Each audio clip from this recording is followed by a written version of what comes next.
As the great Buddha once wisely said, "The mind is everything. What you think, you become."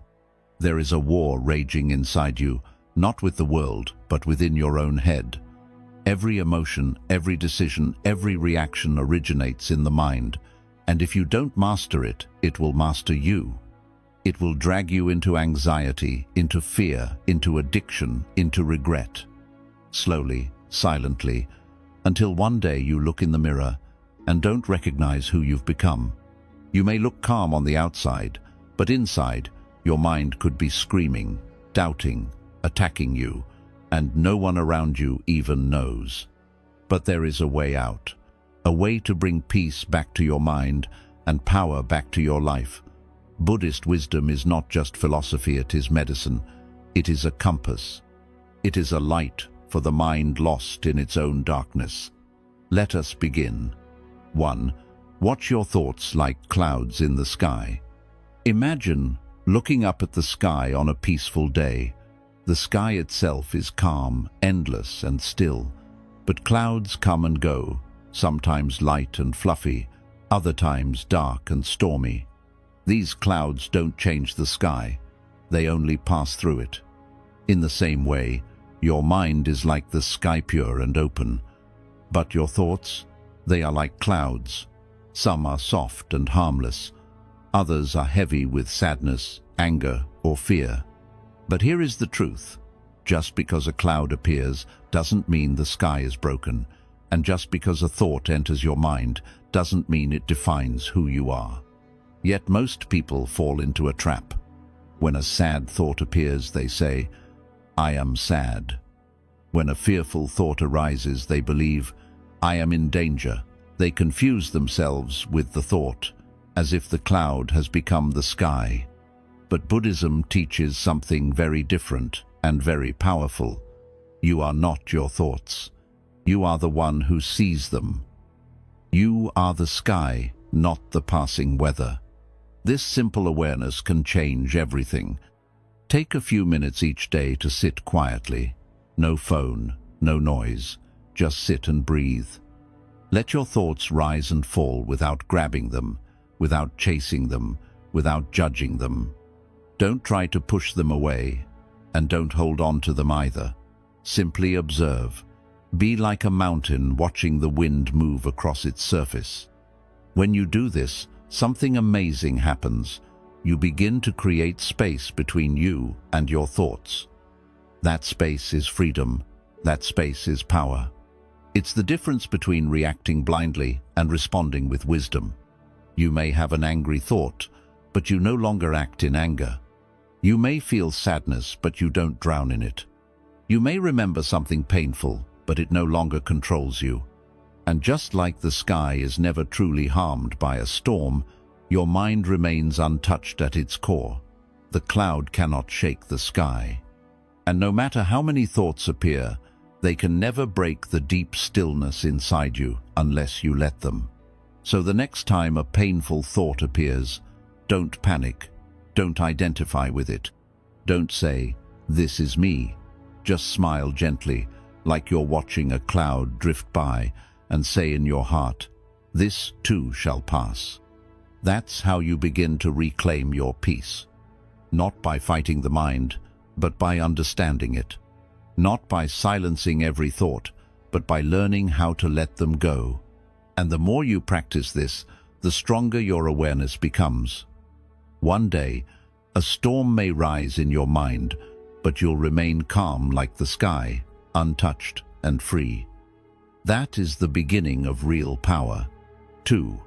The mind is a servant, don't make it your master.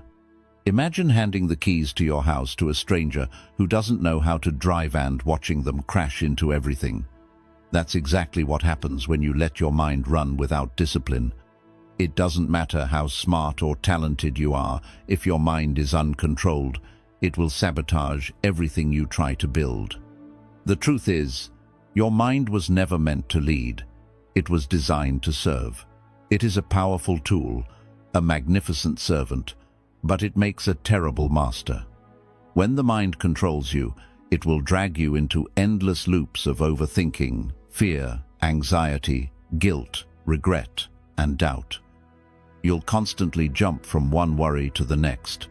You'll replay old mistakes. You'll create imaginary problems. You'll ruin your peace before anything even happens. But Buddhism teaches something very simple and powerful. Train your mind or it will train you. Just like a wild horse, if you don't hold the reins, it will throw you off and run wherever it pleases. You have to teach the mind its place. You have to remind it, you are not the boss here. You are a tool, a helper, a guide, not the ruler of my life.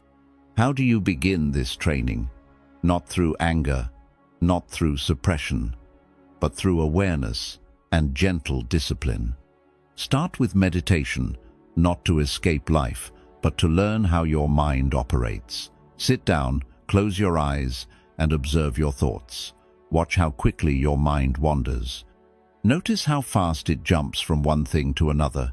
You'll see that your thoughts often pull you into imaginary conversations, arguments, plans, worries, or regrets.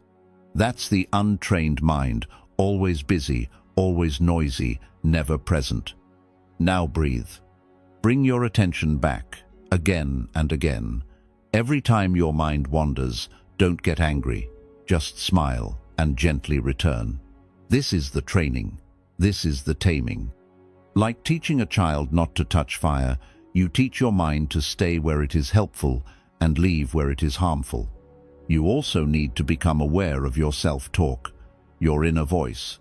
Is it constantly judging you, criticizing you, predicting disaster? Then it's time to change the script.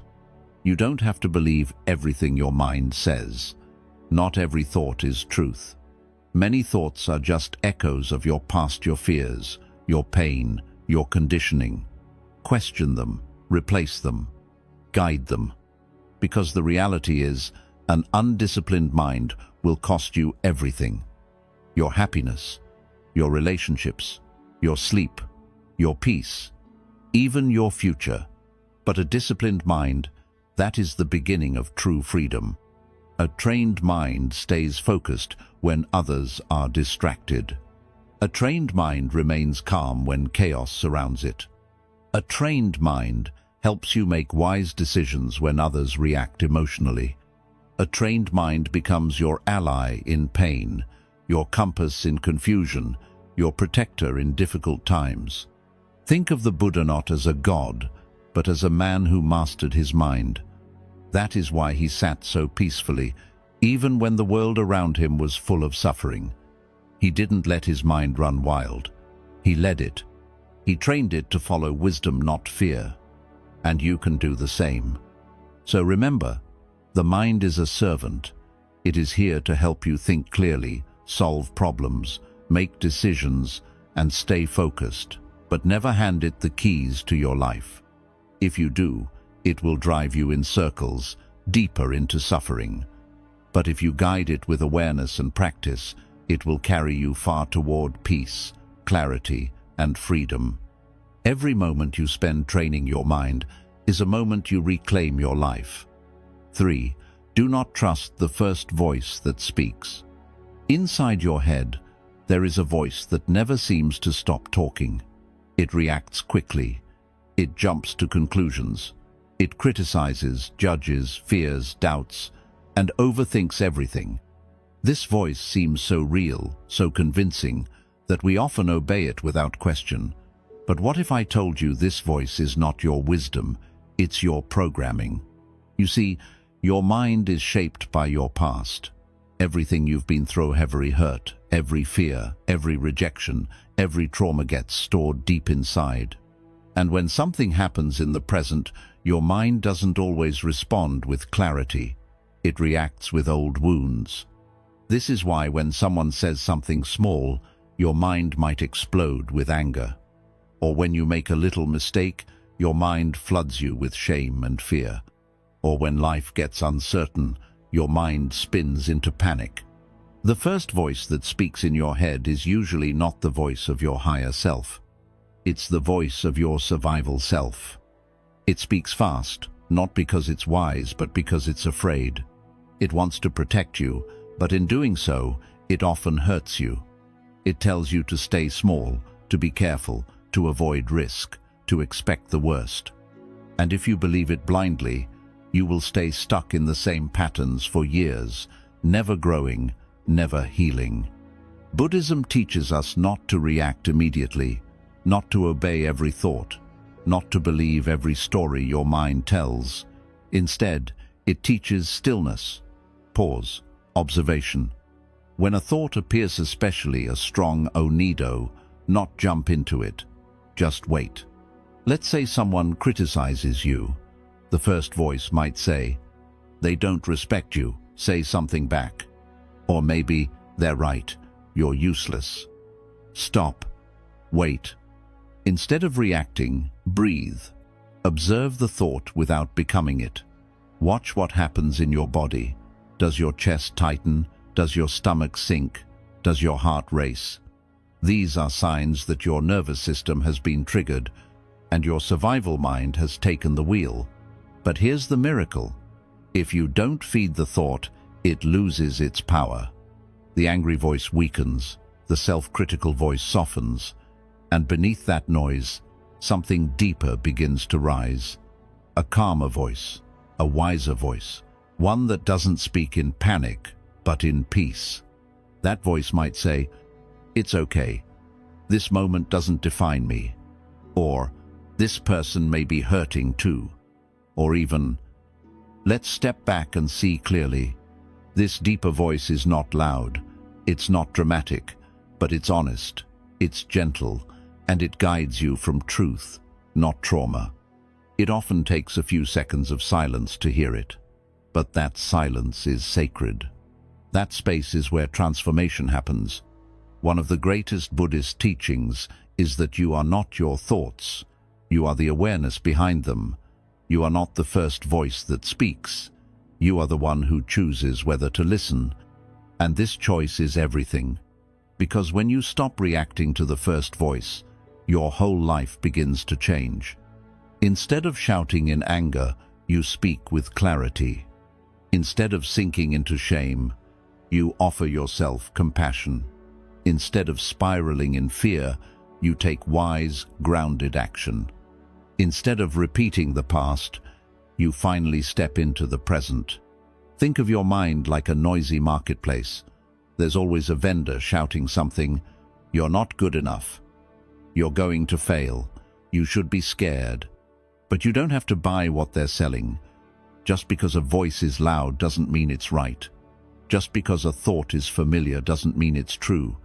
The more you practice awareness, the more power you reclaim. So next time that first voice rises, up, don't rush. Let it speak, let it pass. Like a wave, let it crash, and then watch it fade.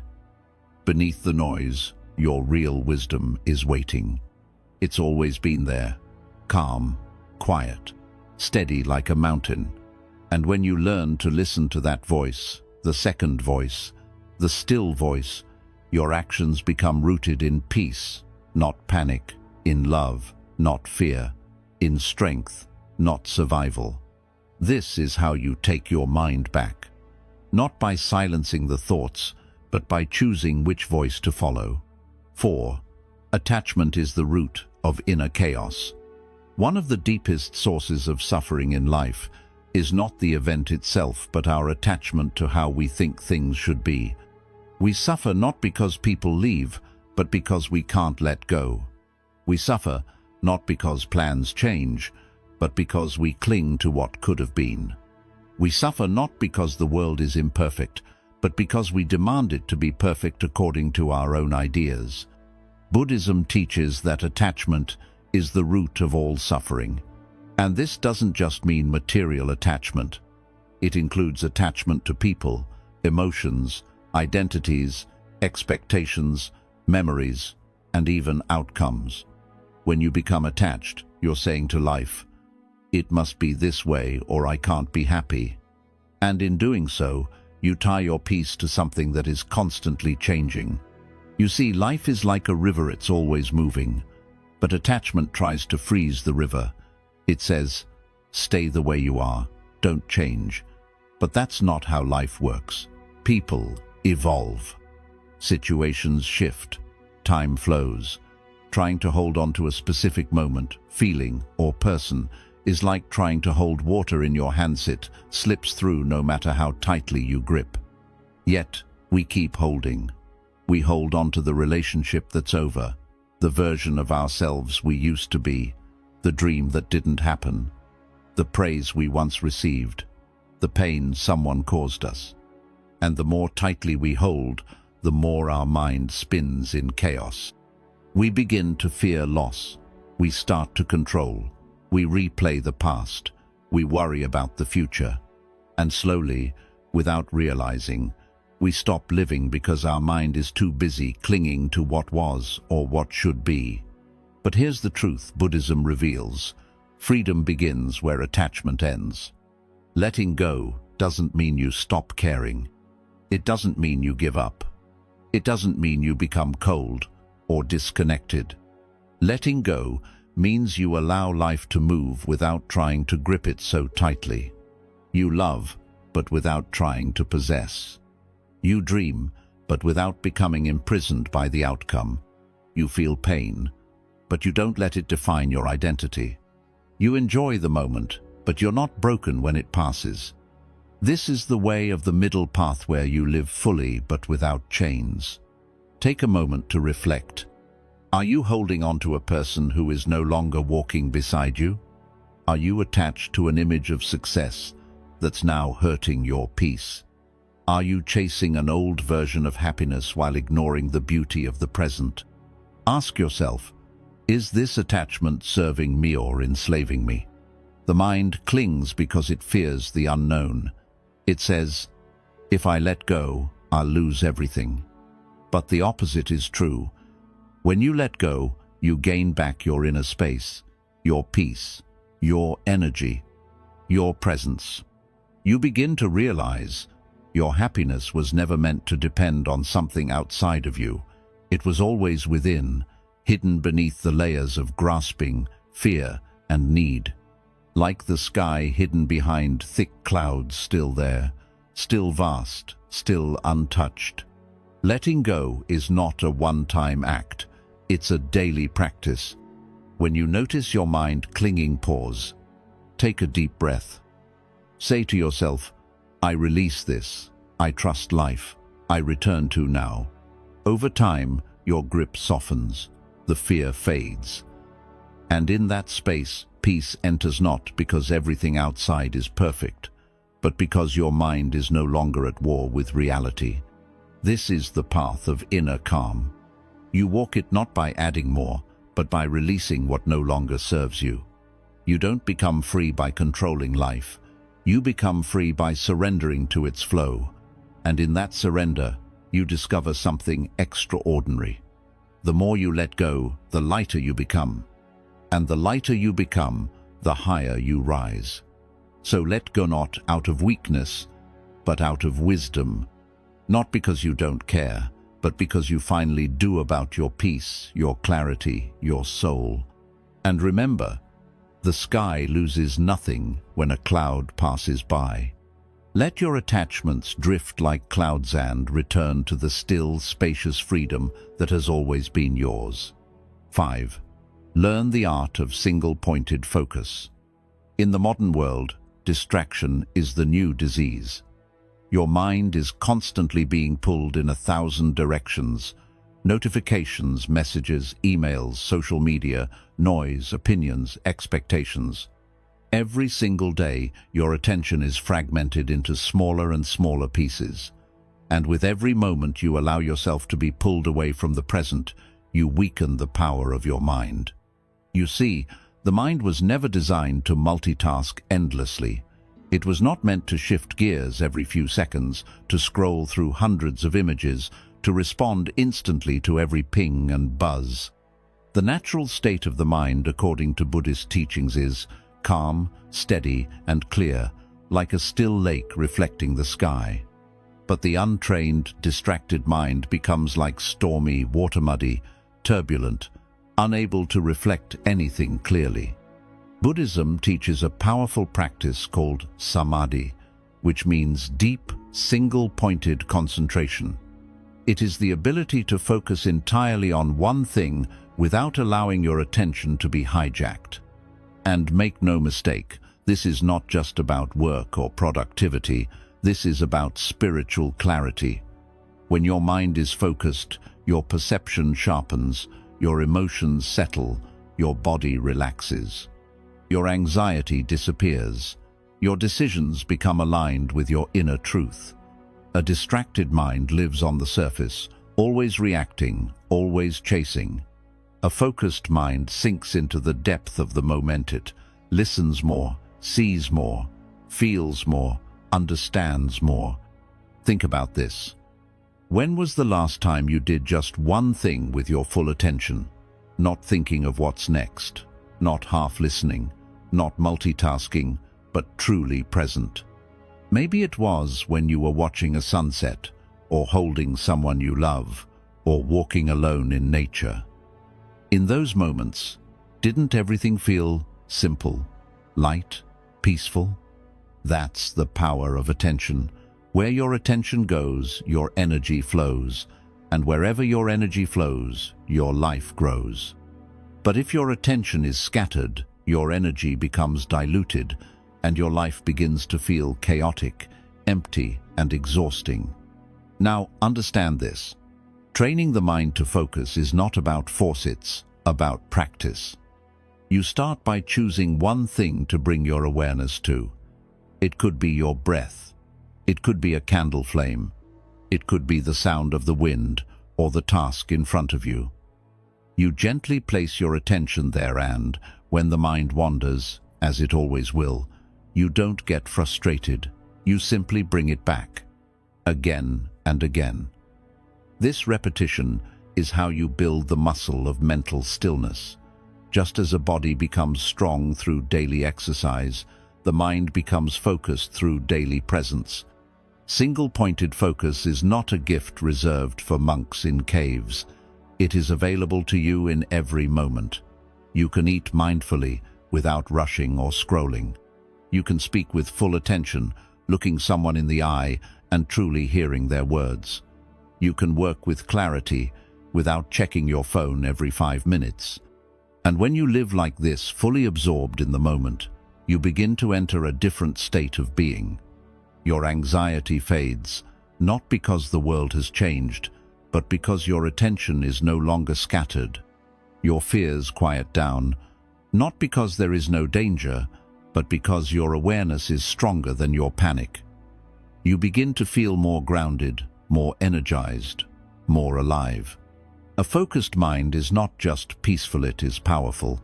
It sees through illusions. It solves problems with clarity. It avoids unnecessary conflict. It conserves energy. It creates joy. And in the face of difficulty, it does not shatter, it remains steady, like a tree rooted deep in the earth.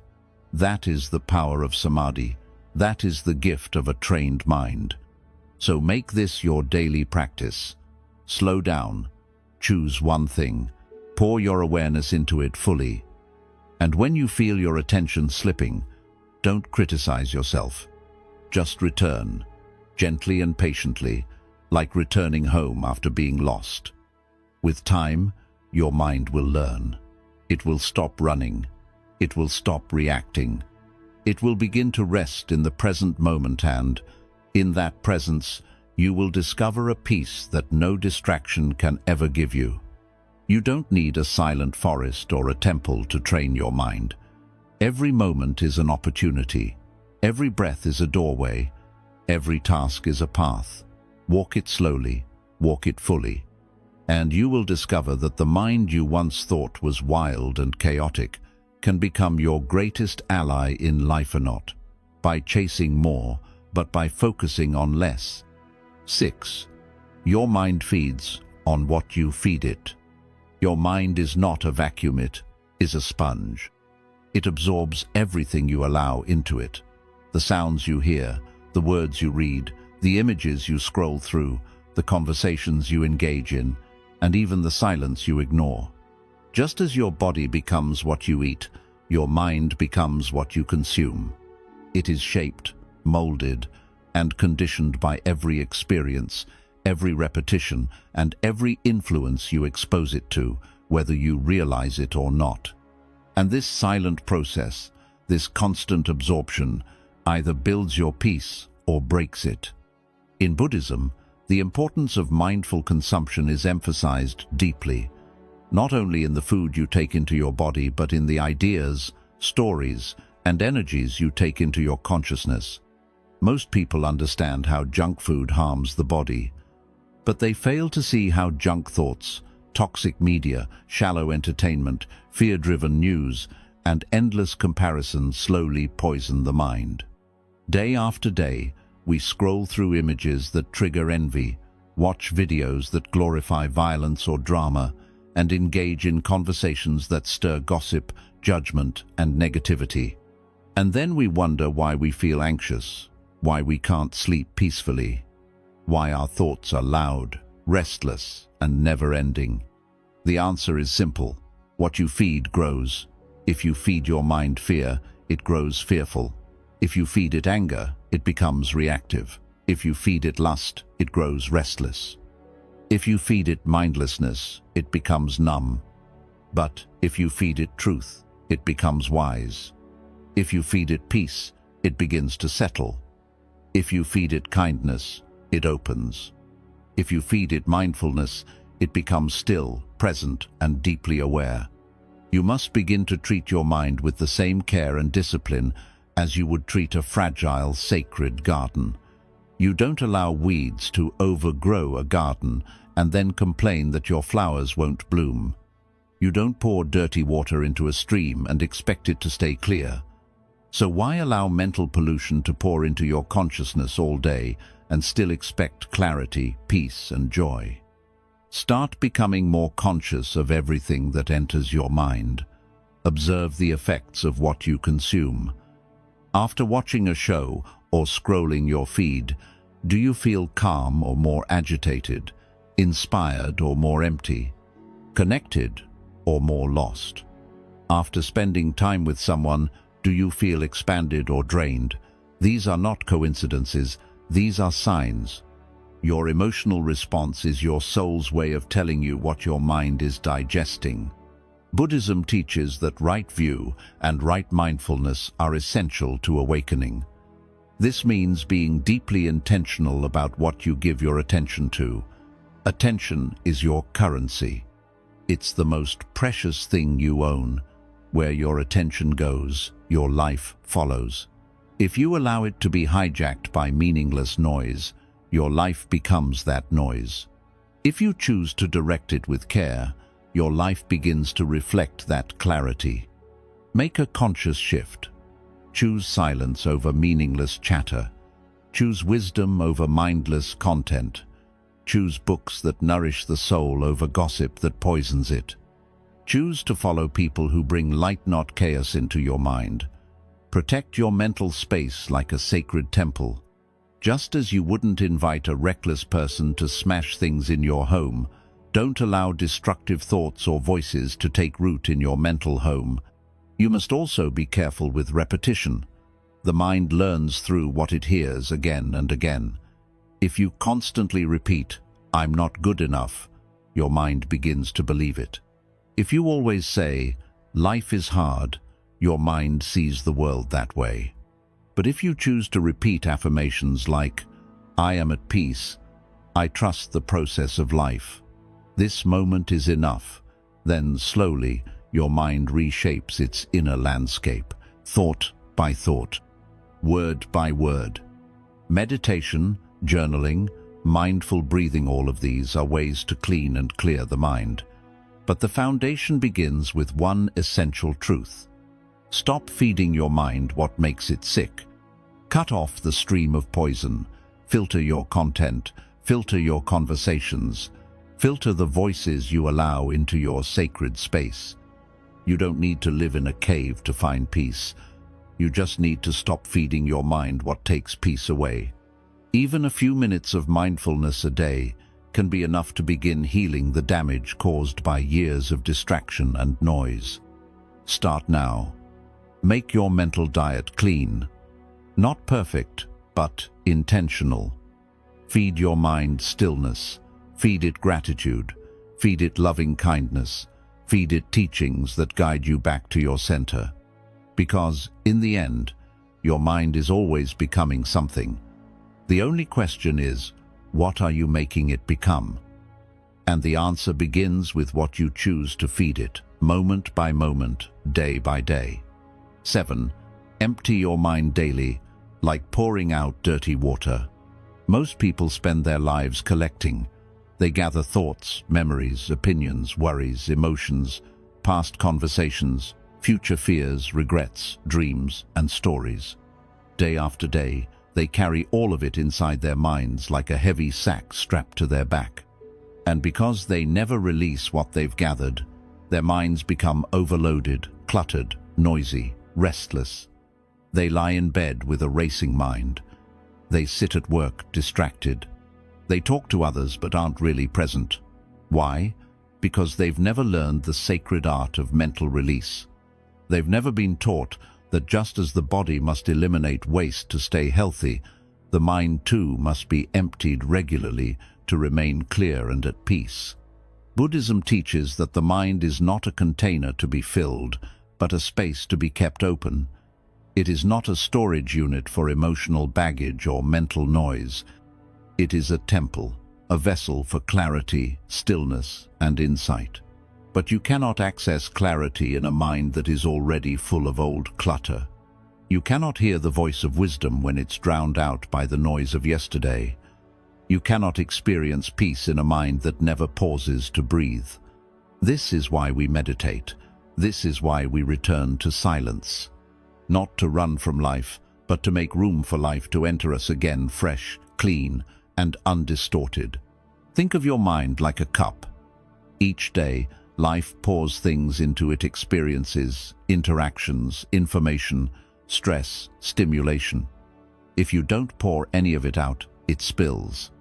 That spill becomes irritation, anxiety, confusion, or numbness. You begin to feel overwhelmed for no clear reason.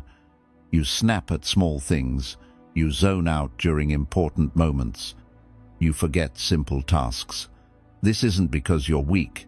It's because your cup is too full, and no one ever taught you how to empty it. But you can learn. You can make the simple but sacred practice of mental emptying part of your daily life. It begins with awareness, paying attention to what you've been carrying. Did someone upset you today? Don't push it down. Acknowledge it. Sit with it. Then release it. Did you make a mistake? Don't replay it 100 times. Reflect on it with compassion. Then let it go. Is your mind busy worrying about tomorrow? Gently remind yourself, tomorrow is not here yet. Breathe into the present moment and allow your body to soften. There are many ways to pour out the mind's noise. Meditation is the most powerful. When you sit in stillness and simply observe your thoughts without attaching to them, you give them permission to rise and pass. You let the storm come, but you no longer chase the thunder. You let the memories surface, but you don't drown in them. You become the observer, not the participant. And in doing so, the grip of those thoughts begins to loosen. What once felt heavy now begins to feel light. What once controlled you now simply moves through you, like wind through an open window. Another way to release is through conscious breathing. The breath is the bridge between the body and the mind. When your thoughts are racing, slow your breath. Inhale slowly, exhale even more slowly. Each breath becomes an act of letting go. Inhale presence, exhale tension, inhale calm, exhale noise. It sounds simple, but it is one of the most powerful acts of healing you can give yourself. Journaling is another beautiful method of release. When you write out your thoughts, emotions, fears, and frustrations, you take what is formless and give it form. You remove the chaos from your head and place it on the page. It no longer spins around your mind. It becomes something you can observe from a distance. This distance creates clarity, and from clarity, peace begins to return. Nature, too, can cleanse the mind. Walking in silence among trees, listening to the sound of water, watching the clouds pass. These acts help you reconnect with the natural rhythm of life. Nature does not rush. It does not overthink. It simply exists moment to moment. When you align yourself with that rhythm, your mind begins to remember what stillness feels like. You remember that peace is not something you find, it's what remains when you stop feeding chaos. It's also essential to create boundaries around what enters your mental space. Stop giving your mind unnecessary things to carry. Say no to drama. Say no to overstimulation. Say no to meaningless scrolling. Say no to conversations that leave you drained. Say yes to quiet. Say yes to simplicity. Say yes to moments that ground you. The more you say no to what pollutes your mind, the less you'll have to work to empty it. And finally, remember this: mental release is not weakness, it is wisdom. Letting go does not mean you're giving up. It means you are wise enough to know that your peace matters more than holding on to every thought, every grudge, every anxiety. It means you are choosing to protect the sacred space within you. Because what lives in your mind eventually becomes what lives in your life. If your mind is chaotic, your life reflects that. If your mind is peaceful, your life begins to follow. So, make it a daily practice. Before you sleep, sit for just 5 minutes. Close your eyes. Breathe slowly. Ask yourself, what am I still holding on to from today that I no longer need? Then, with each exhale, let something go. The conversation you're replaying, the fear about tomorrow, the judgment you placed on yourself, the worry you picked up from someone else. Let it all go, one breath at a time. And as your mind begins to empty, feel how much lighter you become. Not because life has changed, but because you have changed your relationship with your own mind. And in that shift, everything begins to heal. 8. Be the master of your inner world, or you will be a slave to the outer one. In a world full of noise, chaos, opinions, expectations, and distractions, most people live as slaves to everything outside of them. Their moods rise and fall based on other people's words. Their self-worth is tied to likes, titles, attention, or validation. Their sense of peace is constantly shattered by external events, news, problems, drama, or uncertainty.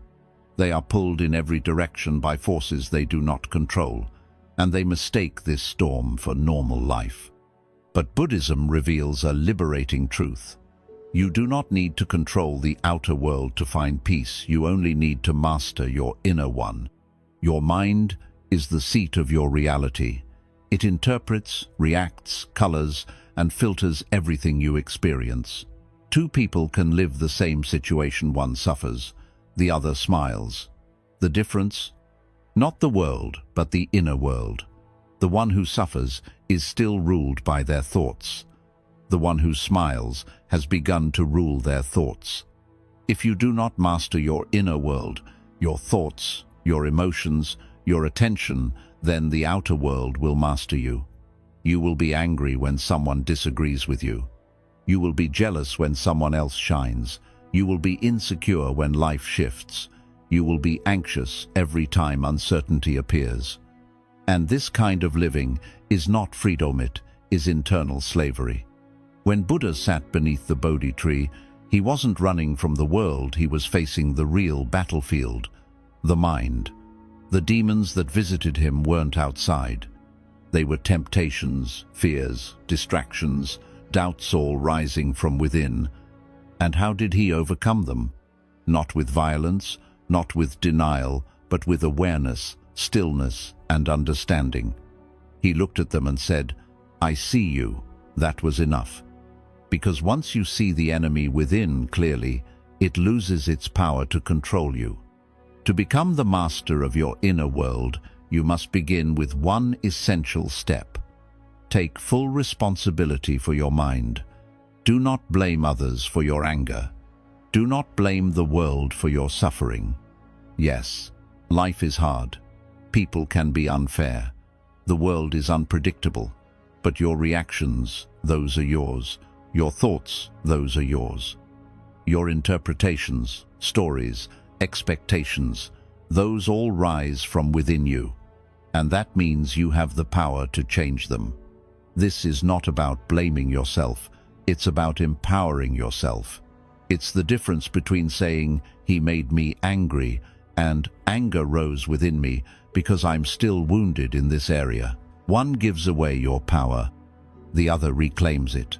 Because if someone else controls how you feel, then you are never free.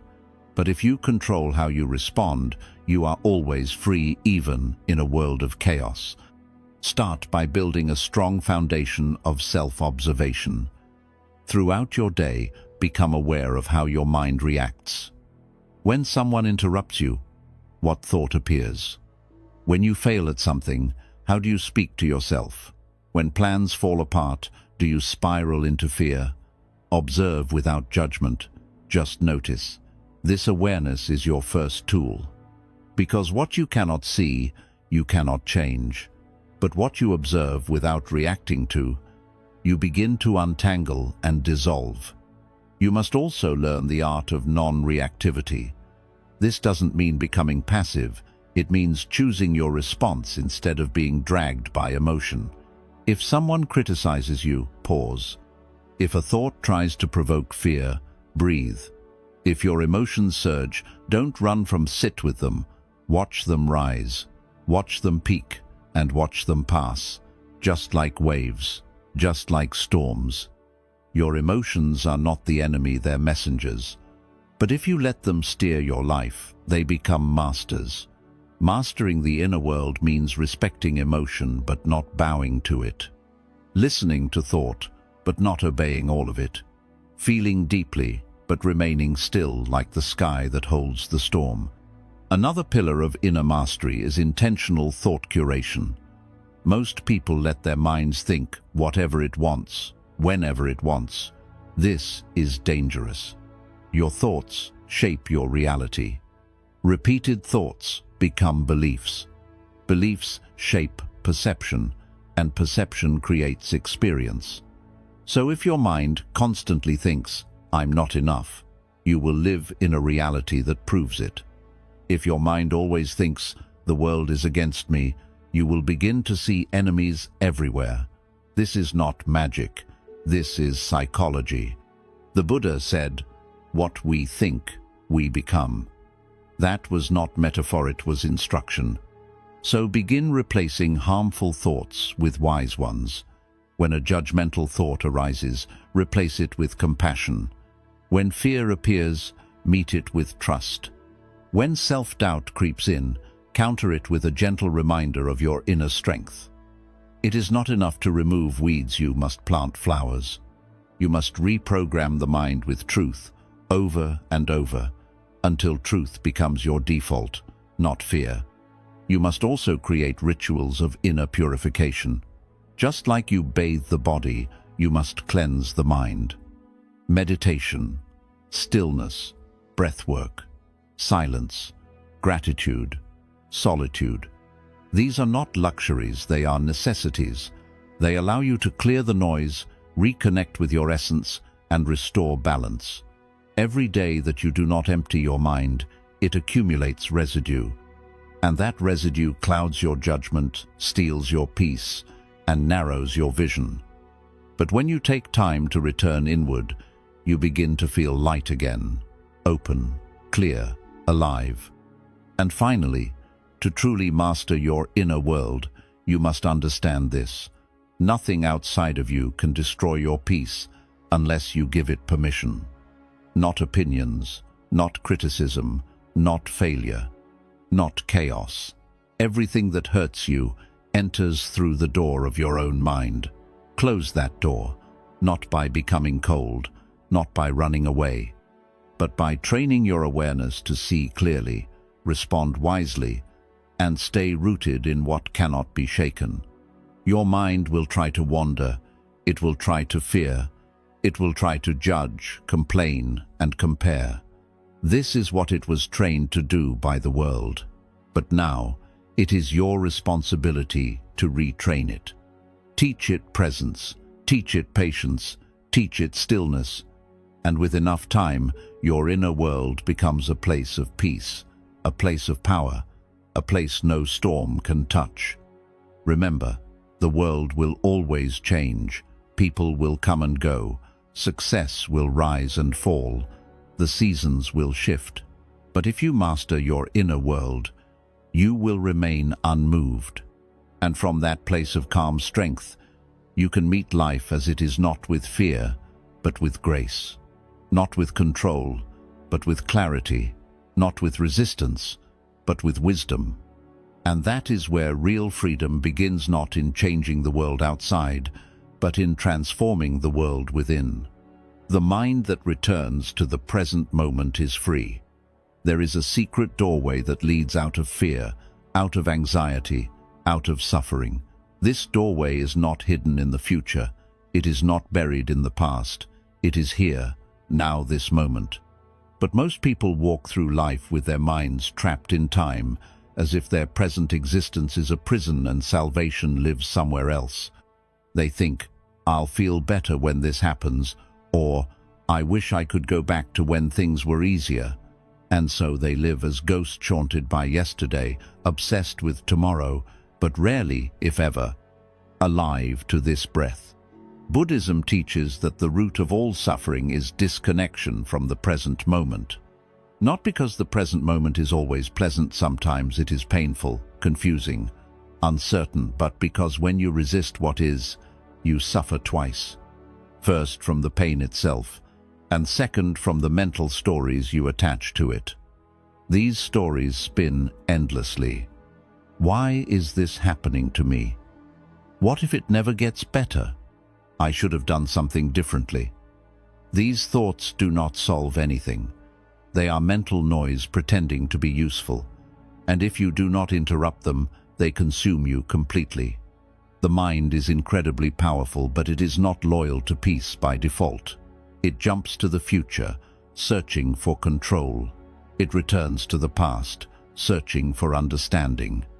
But rarely does it rest in the now, where life actually exists.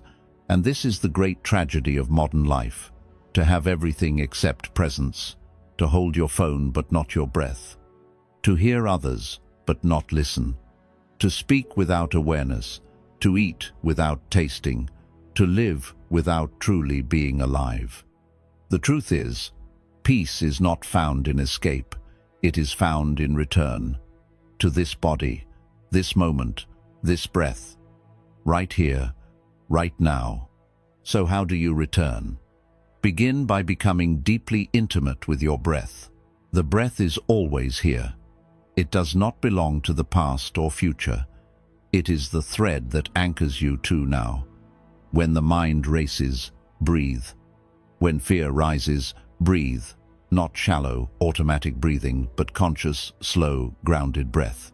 Feel the air entering your nose. Feel your chest rising. Feel your stomach softening. This simple act done fully interrupts the spiral of thought and gently pulls you back to reality. Not imagined reality, not feared reality, but actual, grounded, present moment truth. You must also begin to notice the pull of time. When you start obsessing over what might happen, pause. Ask yourself, is this thought helping me or hurting me? Most future-based thoughts are rooted in fear. Most past-based thoughts are rooted in regret. Neither of these are real, they are shadows. And while you cannot stop the mind from producing them, you can stop yourself from chasing them. Buddhism teaches mindfulness, the art of simply being where you are, as you are, without needing the moment to be different. This does not mean passivity. It does not mean giving up your goals or ignoring your pain. It means allowing the present to be what it is, before deciding what to do about it. Most people react to life before fully seeing it. They try to fix the feeling before understanding it. They try to escape before sitting still. This is like running away from your own reflection.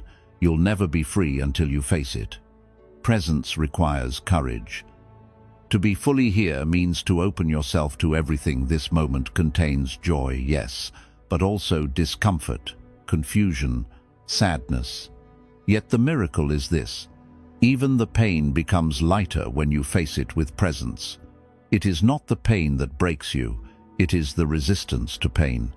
When you stop fighting the now, you discover you can handle far more than you imagined. You are not as fragile as your mind tells you. Another powerful practice is sensory awareness. Bring your attention fully into your senses. What do you hear right now? Not just the obvious sounds, but the subtle ones. The hum in the background. The rhythm of your own breath. What do you feel against your skin? The temperature of the air. The weight of your clothes. What colors do you see? What textures? These are not distractions. They are doorways. Doorways into now, because the body is always present, even when the mind is not. By returning to the body, you bring the mind back home. You must also recognize that every moment, no matter how ordinary, is sacred. Washing dishes, walking, drinking tea, listening to the rain. These are not obstacles to peace. These are opportunities. You do not need a meditation retreat or a perfect environment. You simply need to be where you are. Bring full attention to whatever you're doing. Not multitasking, not rushing. Just one thing, done with presence, becomes a form of meditation. And when you begin to live like this, life itself becomes your temple. Every step is prayer. Every breath is a blessing. Every act is devotion. Returning to the present also means releasing mental stories. The story of who you think you are. The story of what others have done. The story of what should have happened. These stories are heavy. They distort the moment. They keep you trapped in mental loops. Let them go. Come back to what's actually here. Not what your mind says about it. Not what your past says about it. Just what is. This is not easy. The mind is a master storyteller. It will pull you back again and again. But every time you notice and return, you reclaim power. Even if you have to return 100 times in an hour, return. The act of coming back is the path. Every time you do it, your awareness strengthens, your mind calms, your perception clears. You may begin to notice something profound, that most of the suffering you thought was real was actually just thought, just reaction, just imagination. And that beneath it all, this moment, this one right now, was actually okay. You are breathing, you are here, you are alive, and that is enough. Buddhism doesn't promise to take away pain, but it gives you the tools to meet it without collapsing, to see it without becoming it. And the foundation of all those tools is presence. Because in presence, you are no longer lost in stories. You are no longer fighting what is. You are no longer waiting for life to begin. You are in it, fully. And in that fullness, even ordinary moments begin to feel miraculous. You realize the sky has always been beautiful. The breath has always been a gift. The silence has always been sacred. But you were too far away to notice. So come back. Come back to your breath. Come back to your body. Come back to this step, this sound, this sight. Do it not just once, but over and over, until returning becomes your nature. Until the present becomes your home. Because the mind that lives fully in the present moment is not just peaceful, it is free. Free from the burdens of yesterday. Free from the illusions of tomorrow. Free from the false self built on fear, control, and regret. And in that freedom, you do not just find peace. You find yourself. When you master the mind, you master your entire life. There is a moment in every seeker's journey where a great realization dawns not in a flash of lightning or the echo of divine words, but in the silent, steady truth that sinks deeper than all others. Your mind is the root of everything you experience. Every joy you feel, every pain you carry, every fear that follows you, Every moment of peace or chaos, it all begins in the mind. The world around you may change, people may come and go, success may rise and fall, but your inner world, the way you think, interpret and respond, remains the single most powerful force shaping your life. Buddhism teaches this not as a philosophy, but as a lived truth. If your mind is undisciplined, even the most beautiful life will seem unsatisfying. If your mind is restless, no amount of silence will bring you peace. If your mind is poisoned by anger, then even love becomes a battleground. But if your mind is still, if it is steady, if it is rooted in awareness, then even chaos begins to slow. Even pain becomes manageable. Even loss becomes a teacher, and the ordinary becomes enough. To master the mind is not about control in the aggressive sense. It is not about suppressing thoughts or denying feelings. It is about understanding, seeing the nature of your mind so clearly that it can no longer trick you, trap you, or lead you down the same paths of suffering. A master of the mind is not someone who never feels fear or anger, but someone who knows how to meet these emotions with presence, with wisdom, and with calm strength. You begin this journey by observing your mind not occasionally, but constantly. Watch the way it creates stories, how it reacts to small things with enormous drama, how it clings to what feels good and runs from what feels painful, how it judges others and then judges itself. Watch it as you would watch the surface of a lake and notice every ripple. Do not react. Do not chase the thought. Just watch. Because the moment you observe without becoming, you take your first step toward freedom. Most people think they are their thoughts, that if a fearful thought arises, they are fearful. If a jealous thought appears, they are bad. But this is not true. Thoughts are simply events in consciousness. They come, they go. Some are wise, some are foolish. Some are echoes of your childhood. Some are echoes of society.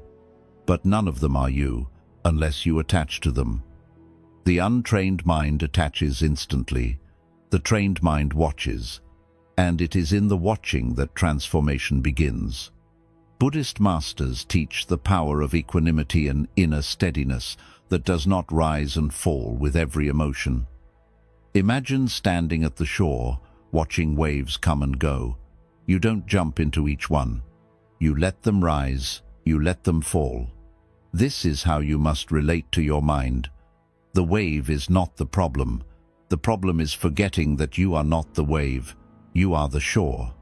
Unmoving, steady, timeless. To master the mind also means to guide it. You cannot simply remove negative thought. You must replace it with truth. When the mind says, "I am not enough," meet it with, "I am evolving, and this moment is enough for now." When it says, "I can't handle this," respond gently, "I have survived all my hardest days. I will survive this too." These are not just affirmations, they are realignments. Every time you speak truth to your mind, you realign it with clarity. You must also learn how to empty the mind, not permanently but regularly. Just as a room gathers dust when unattended, the mind gathers residue, past conversations, subtle fears, tiny resentments, useless comparisons. This dust is not always loud, but it dulls the light of your awareness. It clouds your perception. Through meditation, breathwork, silence, or time in nature, you must sweep the mind clean. This cleansing allows space for wisdom to rise, and in that space, peace becomes possible again. Another key to mental mastery is consistency. You cannot master the mind in a single day. You must return, again and again, with patience and humility. There will be days when the mind is wild, when emotions are heavy, when you feel like you've made no progress. That's okay. Do not chase perfection, chase presence. Every time you bring your mind back to awareness, you strengthen your inner root. And one day, without realizing, you will notice The triggers that once shook you no longer disturb you. The thoughts that once consumed you now pass like clouds. The fear that once ruled you now fades beneath the light of your presence. Mastering the mind also means facing the self completely. Your wounds, your fears, your ego, your attachments. You cannot transform what you will not face. The mind hides from truth. It creates distractions, blames others, denies responsibility. But the one who seeks peace must walk into the shadow willingly. You must ask, what am I still holding on to? What am I afraid to feel? What story am I still repeating that no longer serves me? And then, with compassion not shame you, begin to release. You peel away the layers of illusion, and what remains is not emptiness, but clarity. True mental mastery is not cold or detached. It is warm, grounded. It allows joy to rise freely because it no longer fears pain. It allows love to bloom deeply because it no longer fears loss. It does not chase happiness, it embodies peace. It does not seek to dominate others, it seeks to understand itself. The master of the mind is kind, not because life is easy, but because the storm has been faced and dissolved from within.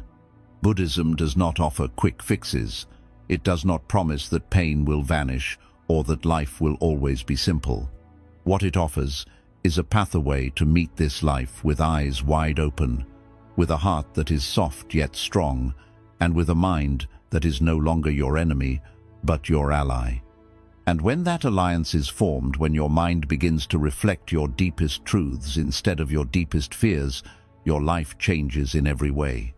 Your relationships become more honest, your work becomes more meaningful, your solitude becomes nourishing, your emotions no longer control you. You begin to live deliberately, not reactively. You begin to choose your thoughts, your words, your actions not from habit, but from awareness. And eventually, you discover the most powerful truth of all. You are not here to escape your mind.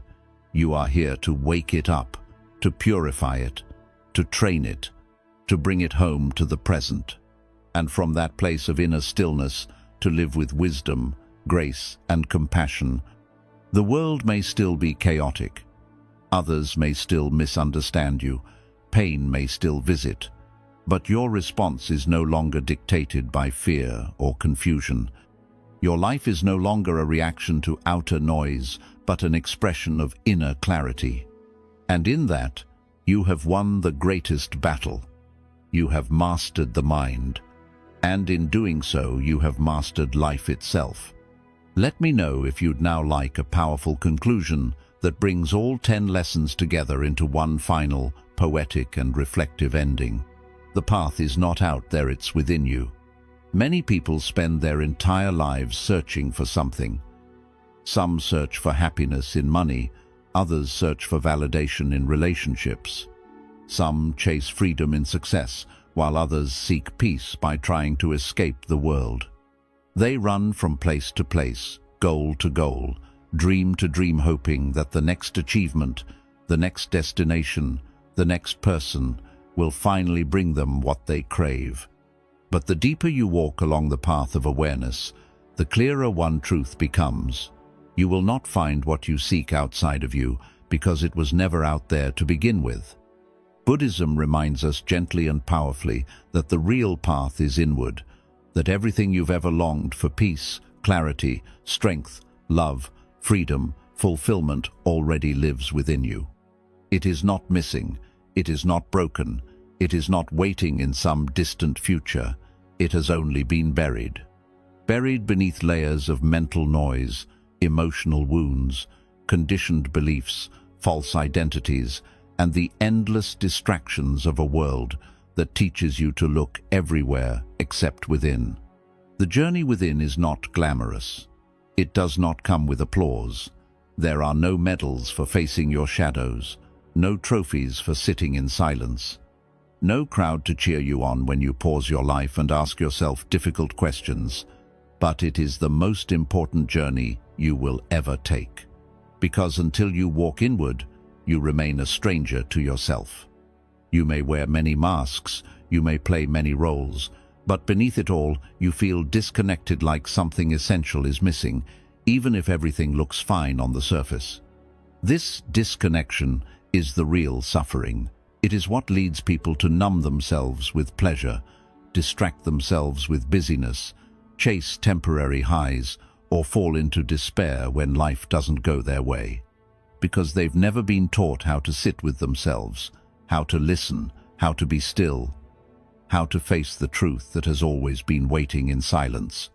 The inward path begins the moment you stop running from yourself. It begins when you ask, who am I really, when I'm not trying to impress anyone? What do I feel when I stop trying to distract myself? What is underneath all my thoughts, my fears, my desires? These are not questions to answer quickly, they are questions to live with, to hold gently, to return to again and again, like a sacred doorway that leads you deeper each time you knock. Meditation is not an escape, it is the mirror. It is the moment when you sit with yourself without flinching, without hiding. You meet your breath, you meet your mind, you meet your wounds, and slowly the layers begin to fall. At first, it may feel uncomfortable. You may discover pain you didn't know you carried, memories you pushed away, restlessness that screams louder in stillness. But this is part of the cleansing. The mind does not release what you will not face, but once you face it gently, without judgment, it begins to dissolve. Not all at once, but drop by drop, like dark ink fading in clear water. Along this inward path, you also begin to meet the parts of you that you forgot, the strength you buried under fear, the innocence you buried under shame, the creativity you buried under routine, the joy you buried under responsibility. These parts of you are not gone. They've been waiting patiently under the surface for you to return home. And what is home in the Buddhist sense? It is not a place. It is a state of being, a return to your original nature before the world told you who to be. Before comparison, before anxiety, before identity. It is the deep stillness beneath the thoughts, the open sky beneath the clouds, the witness that has always been watching, quietly as life passed through you. Walking this path requires courage. It means being honest with yourself, not cruel, but honest. It means admitting what no longer serves you, even if it once brought comfort. It means letting go of identities you've clung to. It means saying no to the outer noise so you can finally hear the inner voice, the one that speaks, not in fear, but in truth. And it means trusting that everything you seek already exists inside you, not because you are perfect, but because you are complete. You do not need to become someone else. You need to remember who you already are, beneath the layers. You do not need to add more. You need to peel away what was never you. And you do not need to find the path. You only need to realize you are the path. Every breath you take with awareness is a step forward. Every emotion you feel fully and release is a step deeper. Every lie you unlearn, every wound you heal, every truth you honor, this is the way. And this path is not separate from daily life. It is not something you do in a cave or a monastery. It is here, knowing how you listen, how you speak, how you treat yourself when you fall short, how you choose presence over distraction, kindness over reactivity, awareness over autopilot. Even washing dishes can be the path if you do it with your whole heart. Walking to work can be meditation if you walk with full awareness. Speaking to someone with compassion, breathing deeply, letting go of an old grudge, these are not small acts. These are spiritual revolutions happening quietly within you. In the end, the inward path is a path of remembrance. You are not becoming something new. You are remembering something ancient. You are returning to the essence that has never left you, even when you forgot it was there. And as you walk this path not perfectly, but sincerely, you begin to notice something miraculous. You begin to suffer less, not because life gets easier, but because your inner world becomes steady. You begin to feel joy again, not because everything is fixed, but because your heart is open. You begin to see others more clearly, because the fog within you has cleared. You begin to liven not as a reaction to life, but as an expression of deep, grounded truth. This is the gift of the inward path. It does not give you a different life. It gives you a deeper life. Not more things, more meaning. Not more answers, more understanding. Not more control, more surrender. And not more noise, more silence full of presence, full of clarity, full of you. So stop searching for peace in places that never held it. Stop chasing versions of yourself that were never real. Turn inward not as a retreat, but as a return. Because the path you're looking for isn't waiting in the world. It's been quietly calling from within you all along. Detach from the illusion of control and you will finally be free. Human beings carry a quiet desperation within them, a restless urge to control life, to control outcomes, to control people, to control their emotions, their thoughts, even the timing of the universe. This urge is not born from strength, it is born from fear. A fear that if we do not grip tightly enough, everything will fall apart. A fear that if we don't force life to behave, we'll be swallowed by uncertainty.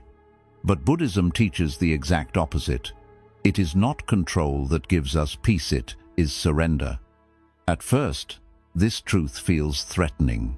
The ego trembles when it hears the word surrender, because it believes that letting go means losing. That if you release control, you become passive, powerless, vulnerable. But in truth, clinging to control is what makes you weak. It exhausts you. It blinds you. It closes your heart. It chains your peace to outcomes you cannot guarantee. And when things inevitably don't go your way, you suffer not because life is cruel, but because your mind refuses to let go of what it never truly held. The illusion of control is like holding water in your hands. You can cup it for a while, but no matter how tightly you try to keep it, it slips through your fingers. And the tighter you grip, the faster it escapes. Life is the same. You cannot control other people. You cannot control what others say, what they feel, how they behave. You cannot control the weather, the timing of success, the unfolding of love, or the sudden twists of fate. You can prepare, you can respond wisely, but you cannot control the flow. And the more you try, the more disconnected, anxious, and bitter you become. So what is the alternative? It is not carelessness. It is not passivity. It is trust. It is surrender. It is the gentle art of letting go without giving up. You still act. You still show up.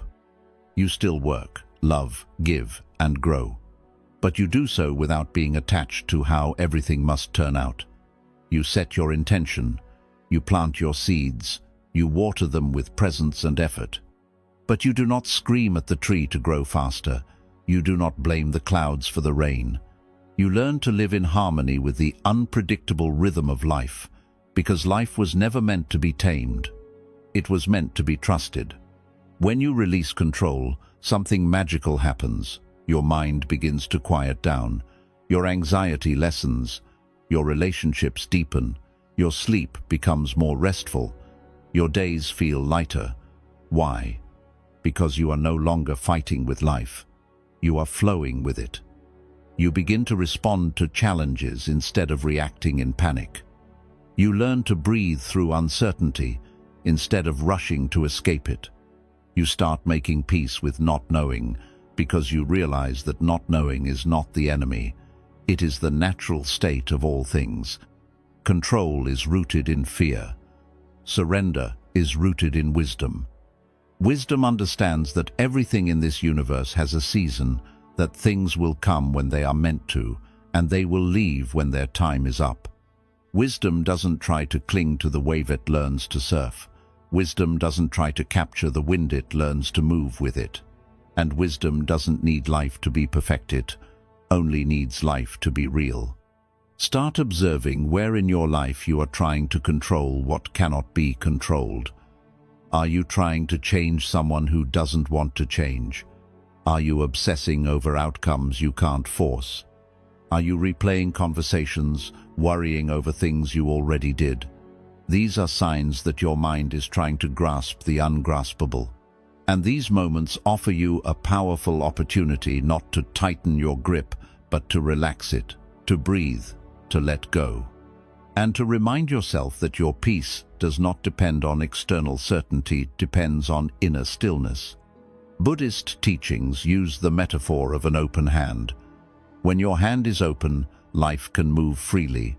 You can receive, you can give, you can hold gently, and release when the time is right. But when your hand is clenched, it hurts, it strains, it holds nothing but tension. Living with an open hand means living with trust. Trust in the unfolding, trust in the timing. Trust that what is meant for you will find its way not through force, but through flow. To practice surrender is to become deeply present. Control is always about the future, what might happen, what could go wrong, how things should be.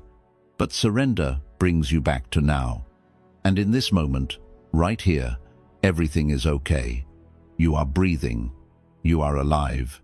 You are not drowning. The fear is a shadow, not the truth. And the moment you return to the breath, the tension begins to soften. The urge to control begins to dissolve. Letting go also means letting go of the stories. The story that says you must have this person to be happy. The story that says you must reach this level of success to be enough. The story that says you failed because something didn't last. These are not truths. These are illusions, mental traps dressed as goals. Your worth does not come from outcomes. It comes from your presence, from your willingness to love, to show up, to try again, from your courage to feel pain without closing your heart, from your strength to release what no longer serves, even when it hurts. Detaching from control doesn't mean becoming indifferent. It means becoming aligned. Aligned with the natural intelligence of life. Aligned with your own intuition. Aligned with the understanding that life doesn't always give you what you want, but it often gives you what you need. And if you stay open, even heartbreak becomes a doorway. Even uncertainty becomes a teacher. Even loss becomes an awakening. So practice surrender, not once, but daily. In your breath, in your relationships, in your work, in your thoughts. Say to yourself gently, I trust the process. I release what I cannot control. I return to now. Say it until your heart believes it. Say it until your body softens. Say it until you realize that you were never meant to carry it all anyway. The burden you feel is not life, it is your resistance to life.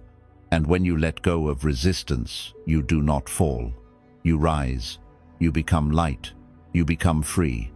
Not because life is now perfect, but because you no longer need it to be. And in that freedom, in that deep inner exhale, you begin to truly live. Silence is not emptiness. It's the home of your true self. In a world that celebrates noise, that chases after louder voices, faster thoughts, constant motion, and endless stimulation, silence is often misunderstood. People see silence as a void, an absence, a lack of something. They associate it with loneliness, boredom, or irrelevance. But Buddhism teaches us something radically different, that silence is not emptiness. Silence is the space where truth begins.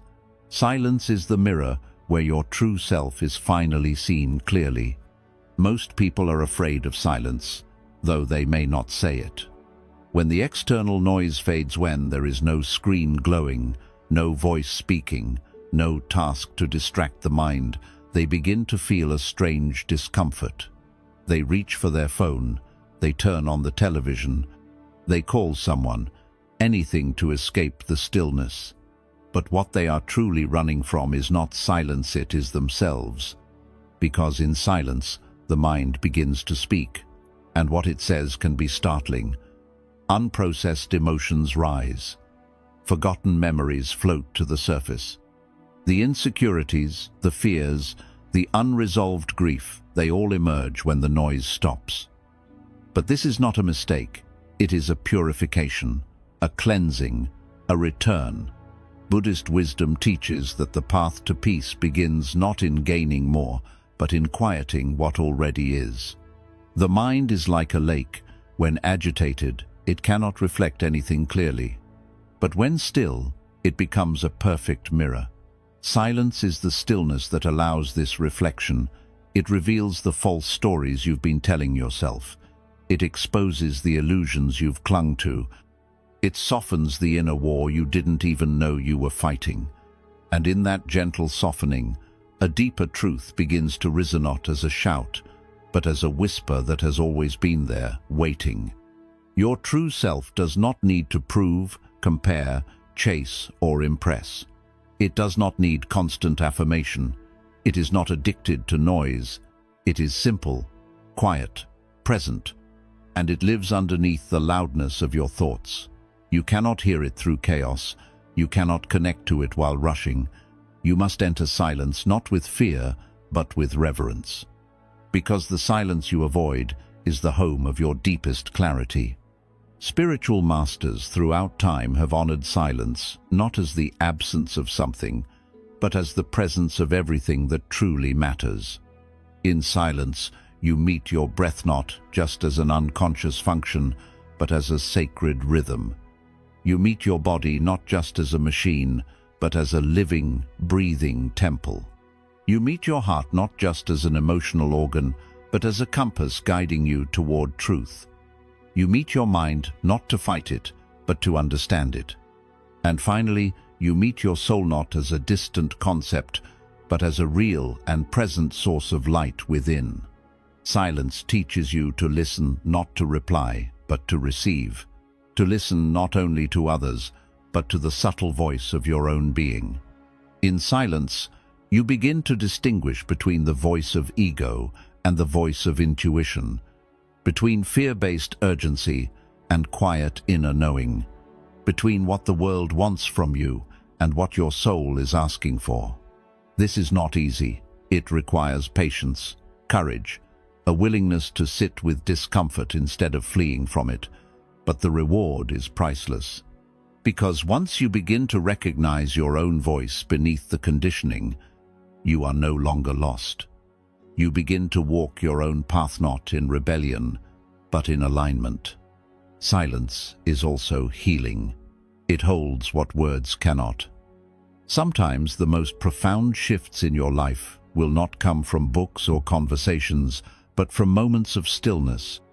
A walk under the stars where your mind finally slows. A morning with no noise, just sunlight and breath.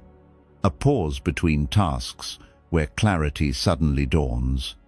Healing does not always look dramatic. Sometimes it looks like doing nothing and allowing everything to unfold from within. To embrace silence, you must create space for it. Not once, but daily. You must learn to protect quiet moments as sacred, not as something to be filled. Start your day with silence, not with scrolling. Sit in stillness before you enter the world. Let your thoughts settle. Let your breath lead. Even 5 minutes can transform your entire day. Throughout your day, return to that stillness whenever you feel scattered. Even in the middle of chaos, silence is available not outside, but inside. When you speak, speak with awareness. When you listen, listen without preparing your next reply. When you rest, rest without stimulation. Let silence enter your relationships too. Not every space must be filled. Presence is louder than words, a calm gaze, a gentle touch, a shared moment of breath. These are more nourishing than 1,000 rushed conversations. In time, silence becomes your teacher. It shows you what matters. It reveals what is real. It softens your reactions. It grounds your presence. It expands your awareness. And perhaps most importantly, it connects you to the Divinano as a distant deity, but as a living pulse within you. In silence, you do not feel alone. You feel connected to the earth, to life, to the infinite intelligence that moves through everything. Understand this: the world will always be noisy. You cannot control the outer volume, but you can control the inner response. You can build a sanctuary within a quiet center, untouched by the storm. And that sanctuary is not built through external success. It is built through inner stillness, through returning again and again to the silent space within you that does not need anything to be different. It simply is. So do not fear silence. Do not fill every moment. Do not run from the discomfort of your own presence. Instead, lean in, be still, listen, and allow the silence to guide you not away from life, but into it more deeply. Because in the end, it is not in speaking more that you understand yourself. It is in listening deeply, quietly, courageously. And in that silence, you find not emptiness, but the home you've been searching for all along. Your ego is not who you are, it's who you think you have to be. There is a quiet tension that lives in most people, a subtle weight on their shoulders, a mask on their face, a tightness in the chest that they cannot explain. It's not always loud, but it's there when they speak, when they compare, when they seek approval, when they try to prove themselves again and again. This tension is not caused by who they truly are, but by who they believe they must be. Buddhism calls this illusion the ego, not as pride alone, but as a false identity constructed out of fear, conditioning, and constant effort to protect a fragile sense of self. The ego is not evil. It is not something to hate. It is a creation of the mind designed to keep you safe. But in keeping you safe, it often keeps you small. It tells you to be liked instead of being real, to chase success instead of peace, to win arguments instead of listening, to look confident even when you feel lost. The ego builds a wall between you and your true self, and then convinces you that the wall is you. Buddhist wisdom teaches that the ego is like a garment you wear for so long that you forget it's not your skin. You begin to believe that your identity, your job, your appearance, your achievements, your titles, your past is the whole truth of who you are. But it's not. These are just roles, temporary roles. The real you is deeper, quieter, not defined by external labels, but revealed in silence. It is not what changes, it is what sees the change. If you want to know how attached you are to ego, observe your reactions.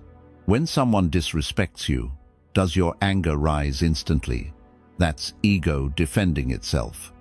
When someone else succeeds and you feel diminished, that's ego comparing. When you make a mistake and spiral into shame, that's ego feeling threatened. When you are terrified to be misunderstood, judged, or unseen, that is ego trying to survive by controlling perception. But here's the liberating truth. You are not your ego. You are not the voice that says you're failing. You are not the fear of judgment. You are not the story of your past, the image you show the world, or the illusion of who you think you must be. You are the awareness behind it all, the still, observing consciousness that sees the roles and remains untouched. When you begin to recognize the ego for what it is, a mental construct, you no longer need to destroy it. You simply stop obeying it. You stop feeding it with endless comparison, validation seeking, and attachment to image. And as you do, something incredible begins to happen. You become lighter, freer, softer. You no longer need to win every argument. You no longer need to be right all the time. You no longer need to prove your worth, because you realize you were already whole all along. The ego thrives in noise and identity, but the soul thrives in presence and simplicity. When you sit in silence and observe your thoughts without reacting, your ego loses power. It cannot survive when you no longer believe every thought it sends. It cannot rule you when you see through its patterns. The ego wants to protect yourself, but the soul wants to dissolve all separation and return to unity with yourself, with others, with life.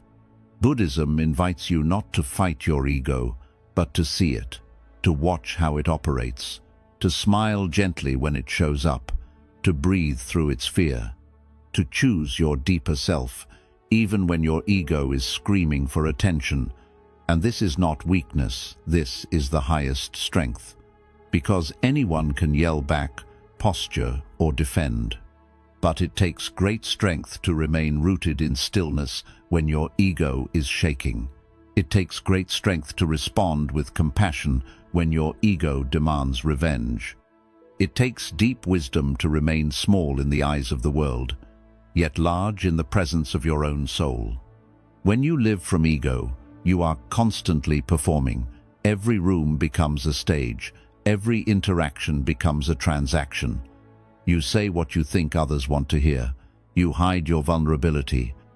You exaggerate your wins and hide your wounds. But when you begin to dissolve ego, you become real, honest, grounded. You no longer try to impress others. You express yourself from a place of truth. And even when that truth is quiet, it is powerful because it is free. You will still feel the ego arise from time to time. That's okay. You are not trying to eliminate it completely.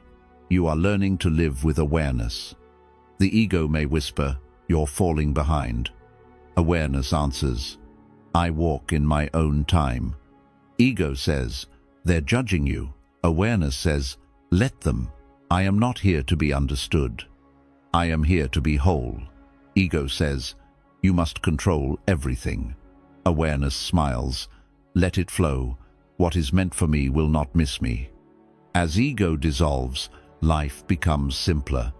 You no longer seek meaning through external validation. You find it in quiet mornings, in the sound of the wind, in the warmth of a kind word, in doing something beautiful even when no one is watching.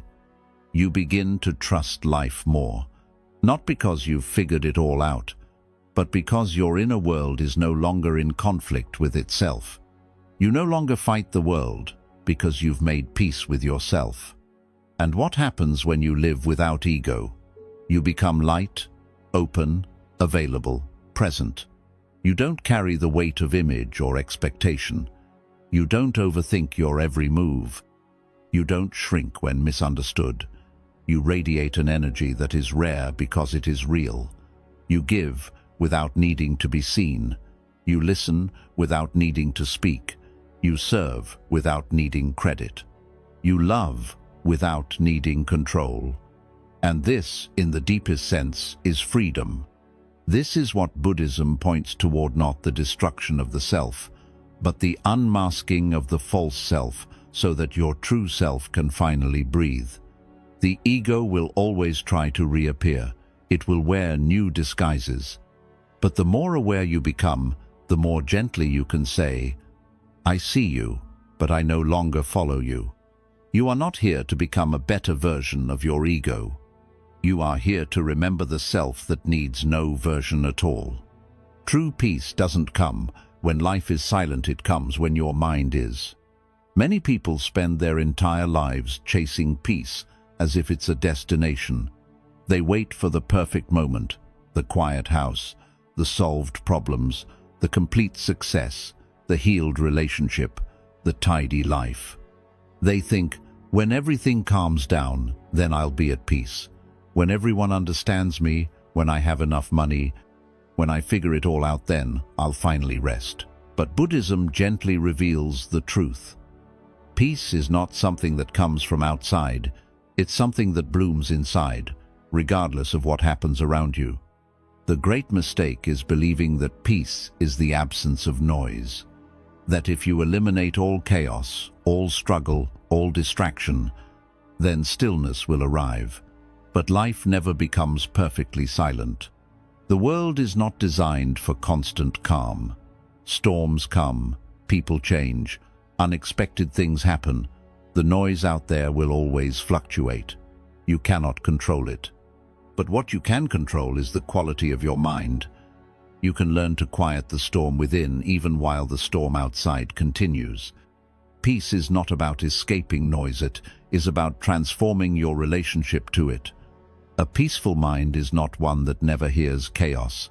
It is one that no longer lets chaos dictate its center. Think of a tree standing in heavy wind. Its branches may sway, its leaves may scatter, but its roots stay planted. That root is your awareness. That trunk is your practice. And the deeper your inner root, the more gracefully you can stand even in the wildest wind. The untrained mind is like a radio left on all day, blasting commentary, complaints, worries, judgments, comparisons, and fears. This constant mental noise creates suffering, not because life is hard, but because we don't know how to turn the volume down. Most people live as prisoners of their thoughts. They don't think their thoughts, they are thought by them. A trigger happens and their mind spins. A comment is made and their mood collapses. A fear appears and they are paralyzed. This is not peace, it is reactivity. But Buddhism offers a way out. It says, train the mind and peace follows not someday, but now. This begins with observation. You must learn to watch the mind instead of drowning in it. Notice the moments when your mind begins to run, when it replays the past, when it imagines a future disaster, when it overanalyzes, when it critiques you mercilessly. Do not resist it. Do not judge it. Just watch it as you would watch a child throwing a tantrum. Watch with patience, with softness, with understanding. And in that gentle watching, the mind begins to calm.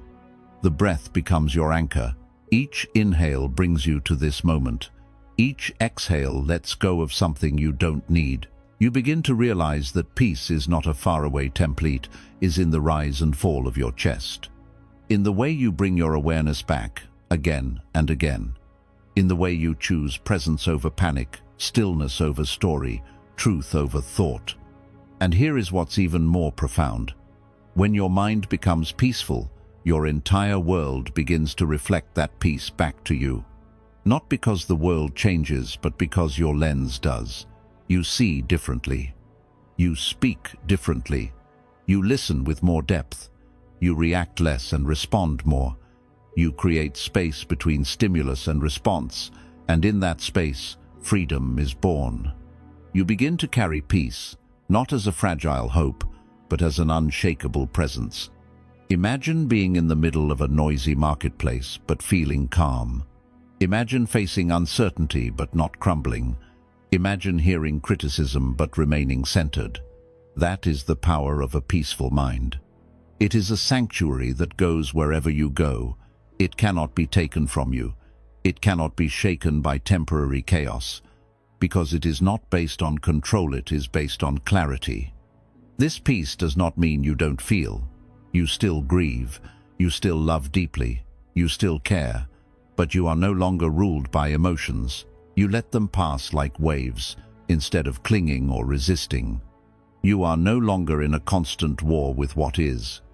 You begin to accept things as they are, not out of passivity, but out of wisdom, because acceptance is not giving up, it is the beginning of clear action. To cultivate this peace, you must make time for silence, for stillness, for returning to yourself. You must step away from constant stimulation, not to avoid life, but to meet it more fully. Give yourself moments each day where you sit, breathe, and simply be. Let your mind empty, let your breath deepen, let your body soften. Over time, this becomes your reset. your refuge, your strength. Surround yourself with reminders of peace, not just serene environments, but peaceful people, wise words, sacred rituals. What you surround yourself with shapes your inner landscape. Tend to your inner garden like it matters, because it does. What you plant in the mind grows in your life. Plant stillness, plant gratitude, plant compassion. Watch them take root. Also, forgive often. Nothing clutters the mind like resentment. Let go of old arguments, of imagined enemies, of wounds you revisit over and over. Forgiveness does not mean forgetting, it means choosing peace over poison. It means freeing yourself, not approving what happened. Because peace and bitterness cannot share the same space. One must go for the other to grow. And most of all, remember this: peace is your original nature. It is not something to earn. It is not a luxury. It is your birthright. You do not need the world to become silent to find it. You only need to remove what blocks untold stories, reactive patterns, unnecessary fears. Underneath all the noise, all the chasing, all the pressure, you are already whole, already enough, already still. The more you return to that truth, the more the noise fades. Not because it disappears, but because you no longer need it to. The journey is not about becoming more, it's about becoming less. Modern life constantly tells you that you must become more to be enough, more successful, more productive, more attractive, more impressive, more confident, more liked, more important. The message is everywhere. You are not enough unless you add something. And so, from a young age, you begin to build. You build identities, masks, achievements, routines, roles. You try to fix your flaws, improve your image, chase perfection. But the more you add, the heavier you feel. The more you chase, the further peace seems to drift away. But Buddhism whispers a sacred truth that cuts through all this noise. The path is not about becoming more. The path is about becoming less. Less of what you are not. Less of what was never you. Less of what the world told you to be. Less ego, less attachment, less noise, less pretending. Not to lose yourself, but to finally reveal what has always been there, hidden beneath the layers. This is the way of unlearning. You are not here to become a new person. You are here to peel away the illusions that cover the truth of who you are. You are not here to decorate your soul with borrowed identities. You are here to cleanse it gently, patiently, honestly, to remove the dust of conditioning, to take off the armor of expectation, to let go of the masks that have hardened over time. This is not the work of adding. It is the sacred practice of letting go. Begin by asking yourself gently, what have I been carrying that no longer belongs to me? What roles have I accepted to be loved? What stories am I repeating that were never mine? What habits are based in fear, not truth? These questions are not to shame you.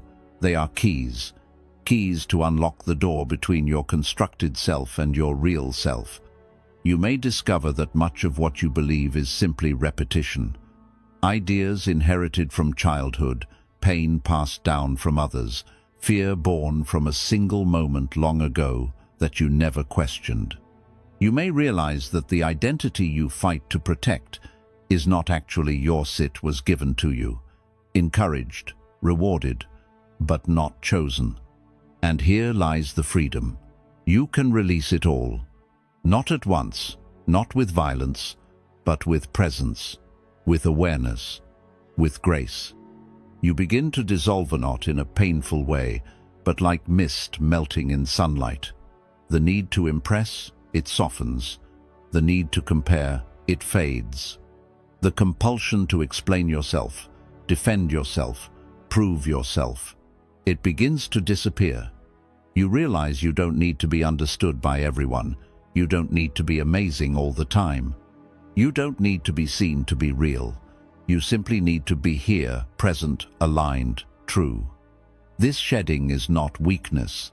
It is not regression. It is evolution in reverse return, not a retreat. A return to what is simple, natural, real, like the way a tree lets go of leaves in autumn. Not because it is dying, but because it trusts the cycle of life. It knows that in letting go, something deeper can grow. The more you let go, the more you begin to feel space inside. Space to breathe, to rest, to feel, to listen. You become less reactive, more grounded, less controlling, more trusting, less armored, more open. You stop trying to hold everything together. You stop gripping so tightly. You let the river carry you. You let the day unfold. You stop pushing so hard to be someone and you start being. In this way, Buddhism teaches the principle of emptiness not as a negative thing, but as profound possibility. Emptiness is the space where awareness lives, where clarity arises, where joy visits.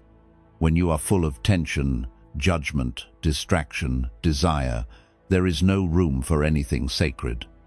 But when you empty the cup, the light pours in. And as you become less, paradoxically, you begin to shine more.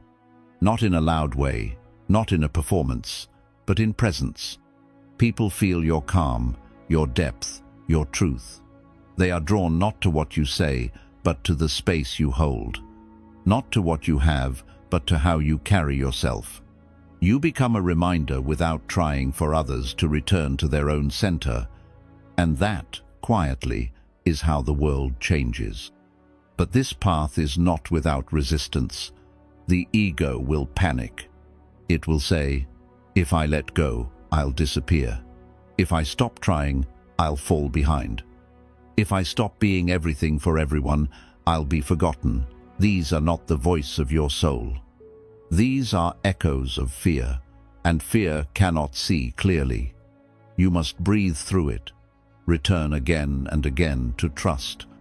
You do not need to collapse to be seen. You do not need to hustle to be worthy. You do not need to be everything to be whole. As you release more, you become more sensitive and not in a weak way, but in an awake way. You start to notice things you used to miss. The way the light touches your skin, the pause between sounds, the feeling in your heart when you sit still, the depth of a single breath, the beauty of doing one thing with full attention. This sensitivity is not a burden, it is a gift. It is the return of aliveness. Eventually, you begin to see that the path of less was never about loss. It was about freedom. Freedom from pretending, from pleasing, from proving. Freedom from the noise that says, you must always be more. You are not here to build a more impressive image. You are here to build a more spacious soul. You are not here to rise above life. You are here to sink more deeply into it. Not by becoming more, but by becoming less.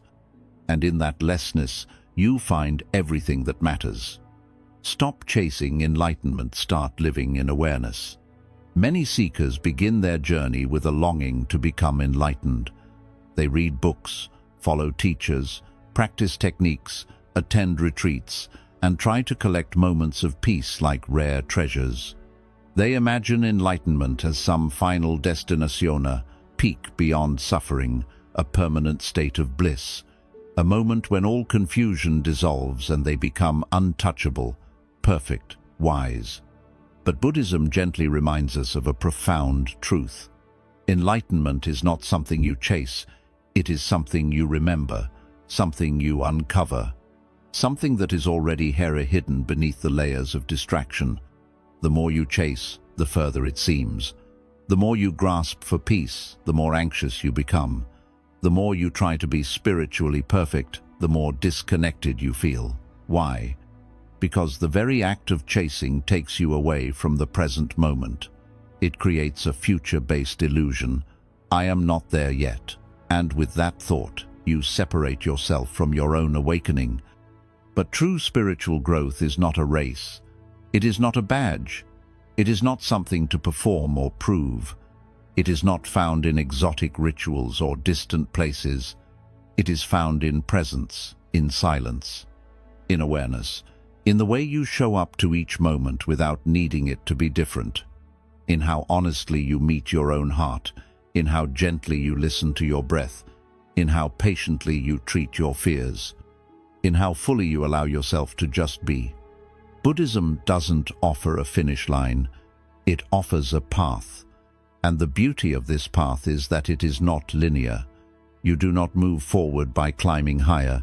You move deeper by sinking inward, by slowing down, by observing your own mind again and again without judgment, by being fully alive in this ordinary, sacred now.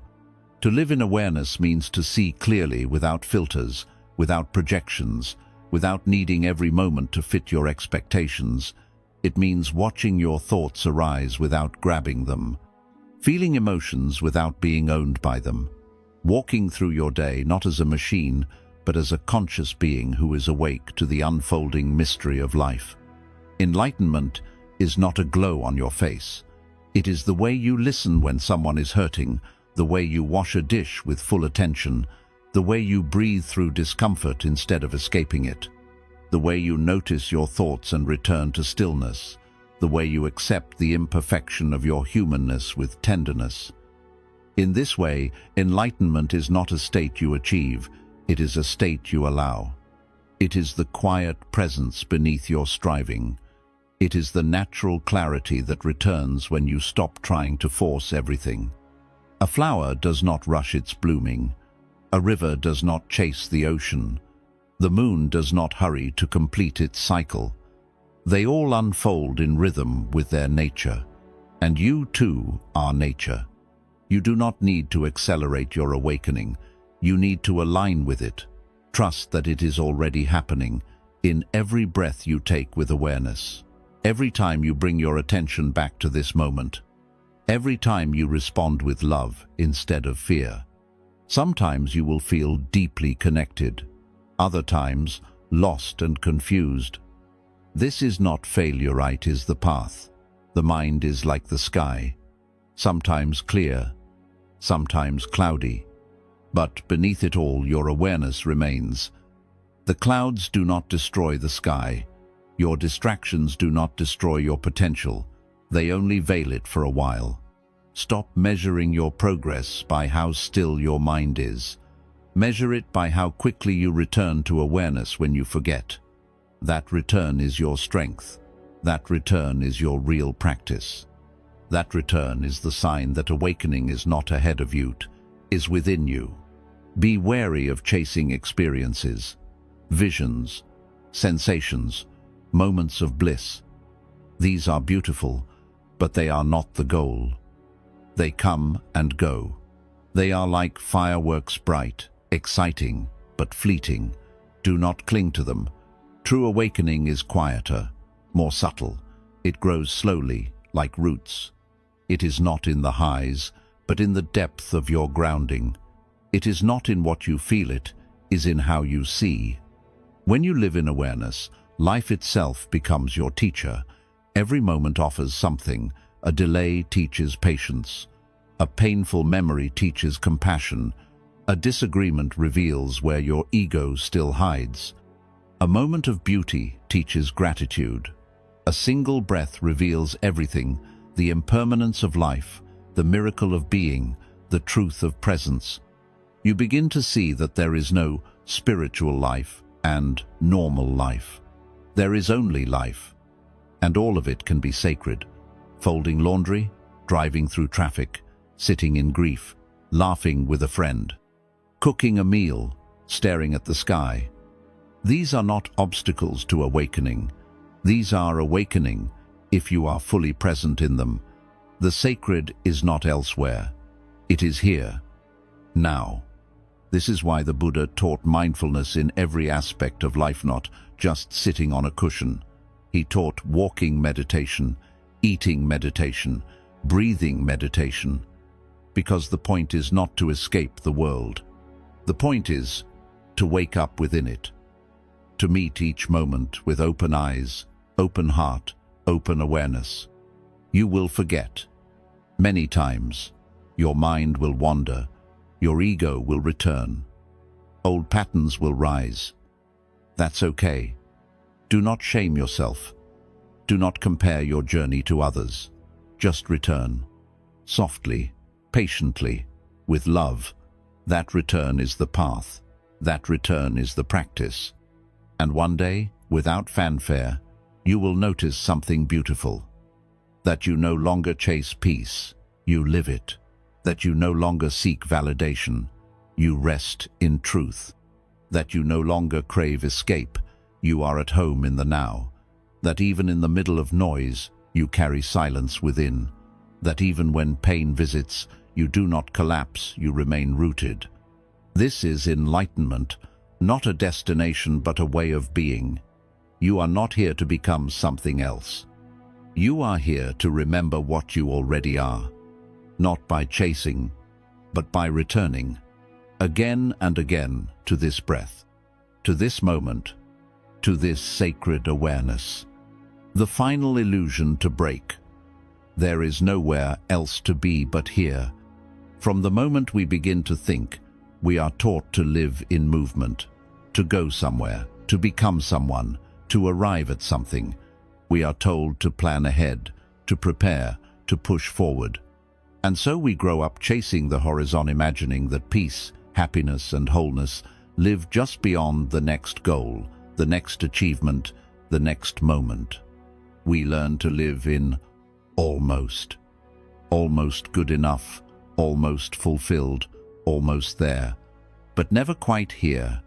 This is the final illusion, the belief that there is something missing in this moment, that we must be somewhere else, someone else, doing something else, before we are finally allowed to rest. But Buddhism tells us gently, firmly, and with great compassion, there is nowhere else you need to be.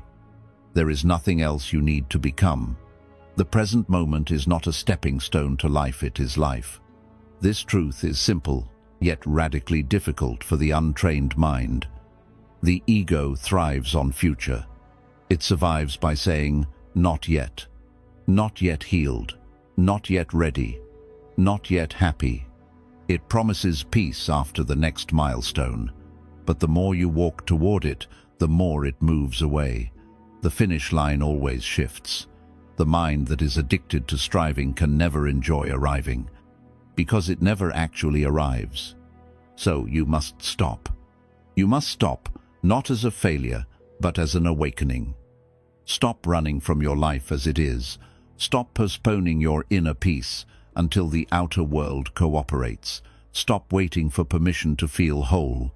Right now, in this breath, everything you need is already here. This breath is not preparing you for life, it is life. This moment is not the rehearsal, it is the stage. But to realize this, you must slow down not just in body, but in awareness. You must soften the compulsive momentum of your thoughts. You must untangle the belief that something better is always somewhere else. You must begin to meet your life exactly where it is, not where you wish it to be. That is the beginning of presence. Presence is not a spiritual idea. It is a practice, a return, a constant, conscious anchoring to the now. And this does not require a perfect environment. You don't need silence, incense, mountains, or robes. You only need your attention. You only need your willingness to be with what is. And what is what is? It is the sound around you, the feeling in your chest, the rhythm of your breath, the thought in your head, the tension in your body, the subtle ache in your heart, the breeze, the warmth, the scent, the silence, the movement.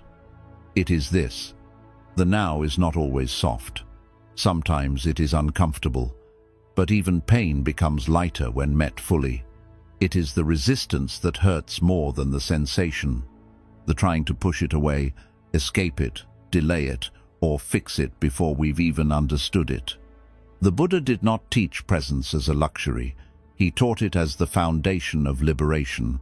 Suffering begins when we abandon the now, when we cling to the past or chase the future. When we say, "This shouldn't be," instead of asking, "What is here for me to see?" Presence doesn't mean everything feels good. It means everything is met with honesty, with breath, with space, with compassion. To live in presence is to dismantle the illusion of there, to say, "There is no better moment coming. There is only this one. I will not waste it waiting. I will not rush through it looking for the next. I will not treat this breath as a bridge. I will live inside it, completely." This is the final breaking of illusion, the end of spiritual striving. Not because growth has ended, but because wholeness has been recognized. Growth continues, yes. Lessons continue. But now they unfold inside peace, not as a path to peace. When you live this way, everything changes subtly but profoundly. You eat more slowly. You listen more deeply. You touch more tenderly. You speak more carefully. You laugh more freely. You cry more truthfully. You breathe more gratefully. Life does not need to be extraordinary to be sacred. It only needs your attention. The mind will still try to leave. That is its habit. But now you will notice. Now you will return. Again and again. Each return is a holy act. A quiet victory. A reconnection with what was never lostenly forgotten. When you train yourself to remain here, you begin to feel life again, not as concept, but as sensation. The way sunlight touches your skin, the sound of your own footsteps, the pause between words, the weight of your body as it rests. These things become portals, not to more, but to enough. Presence is the end of waiting, waiting for someone to change, waiting for the past to make sense, waiting for success, waiting for clarity, waiting for the world to calm down. Presence says, "This is enough. I am enough. Now is enough." And when that is realized not just intellectually, but deep in the bones, you find something greater than enlightenment. You find peace. You find wholeness not as a destination, but as your nature. You are not becoming anything. You are returning to what is simple, to what is real, to what has always been silently waiting beneath your thoughts. This return is not dramatic. It is quiet. You may be folding laundry, washing your face, walking alone, and suddenly, without any grand event, you realize I am not searching anymore. Because what you were searching for was never far away. It was always in this breath, in this moment, in this space between thoughts, in this awareness looking out through your eyes. You just didn't know how to stop long enough to see it. But now you do. And now you are free. The quiet strength of letting things be. There is a deep and ancient wisdom buried beneath the surface of our daily lives. It is not taught in schools, not praised in boardrooms, not glamorized on screens. It speaks in a whisper, often unheard beneath the clamor of doing, fixing, changing, chasing. This wisdom is not about doing more. It is not about controlling more. It is not about mastering your circumstances or bending the world to your will. Noit is the gentle, powerful art of letting things be. To the modern mind, this sounds like weakness, like giving up, like passivity. But to the awakened heart, letting things be is not surrender to defeat it, is surrender to reality. And in that surrender lies freedom deeper than any victory, peace stronger than any plan, and strength quieter than any shout. Buddhism teaches that suffering begins not with pain, but with resistance, not with difficulty, but with our refusal to allow what already is. We do not suffer because life is imperfect. We suffer because we demand that it be different, that people be different, that we be different. And every time we fight what is, we lose not the battle, but our peace. Every should becomes a weight. Every "why is it this way?" becomes a rope that binds us to a pain that could have passed through use if only we allowed it. Letting things be does not mean apathy. It does not mean you stop caring. It does not mean you abandon responsibility. It means you stop trying to control the uncontrollable. You stop trying to force the river to flow in the direction your ego demands. You allow people to be where they are on their journey. You allow your emotions to arise without judgment. You allow yourself to feel, to grieve, to stumble, without punishing yourself for not always being composed or enlightened. This is not laziness. It is presence. It is choosing to stay grounded in the now rather than racing toward some imagined better. It is choosing to trust the unfolding, even when you don't understand it. It is choosing to soften when every part of your ego wants to tense. And this softening, this sacred letting go, is not a single act.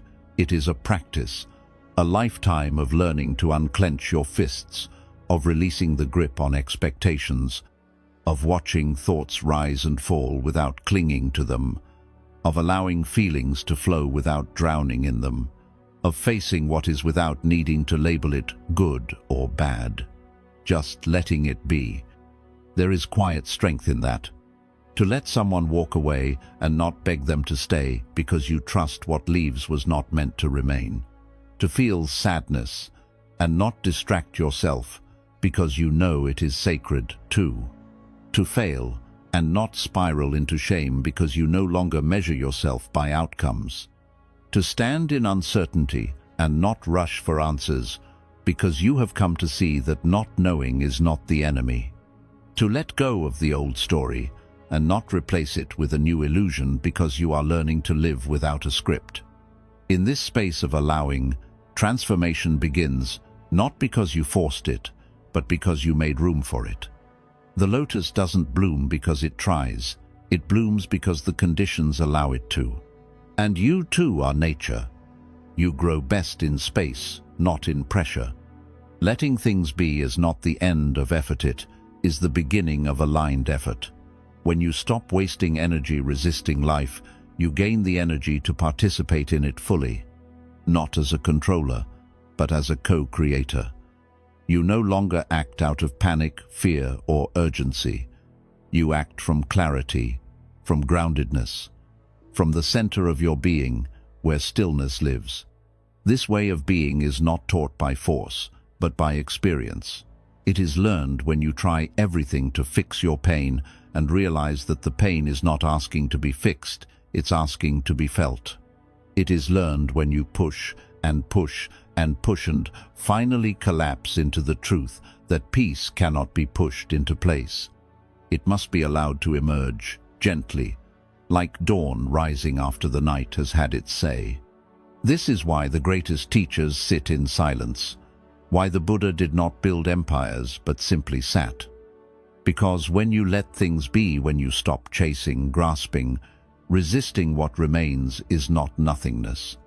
What remains is your natural state, spacious, open, aware, at peace.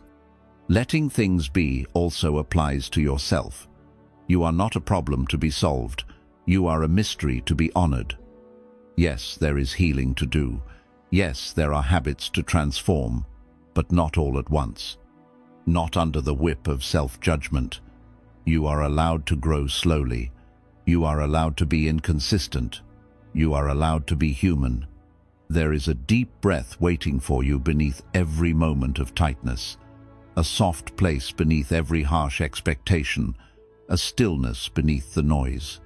You only need to stop, to pause, to rest your hand on your heart and whisper, "It's okay. I don't have to fix this right now. I can just let it be." And then watch what happens. Sometimes the problem dissolves on its own. Sometimes the tension melts. Sometimes the insight you were grasping for arrives effortlessly.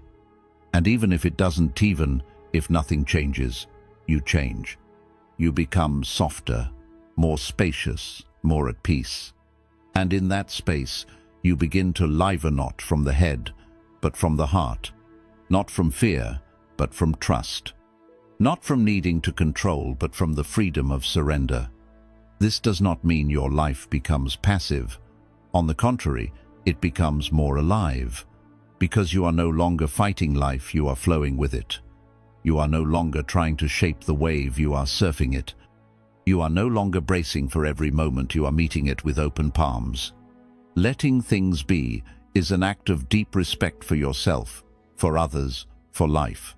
It is choosing to be present without condition. It is choosing to love without possession. It is choosing to see without distortion. And it is choosing to live not in the imagined perfection of the future, but in the raw, sacred truth of now. So the next time your heart feels tight, your mind races, your plans fall apart, pause. Feel your breath. Soften your shoulders. Unclench your jaw. And whisper gently, let it be. Let this moment be what it is. Let life be what it is. Let yourself be as you are. And watch as the peace you were chasing begins to rise not from the outside, but from within. Not because everything became perfect, but because you finally stopped trying to force it to be. The most powerful truth: you already have everything you were searching for. You've walked so far, through chaos and stillness, through pain and healing, through confusion and clarity, through the noise of the world and the silence of your soul.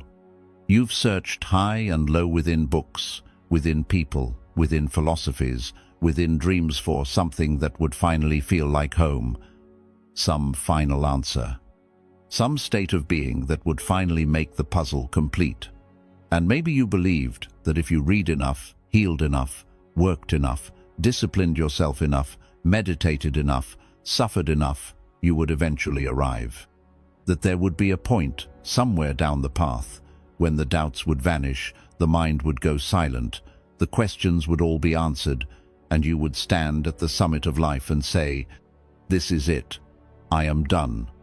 But Buddhism gently, tenderly opens your hand and shows you the truth that changes everything, not in a sudden flash, but like sunlight slowly filling a quiet room.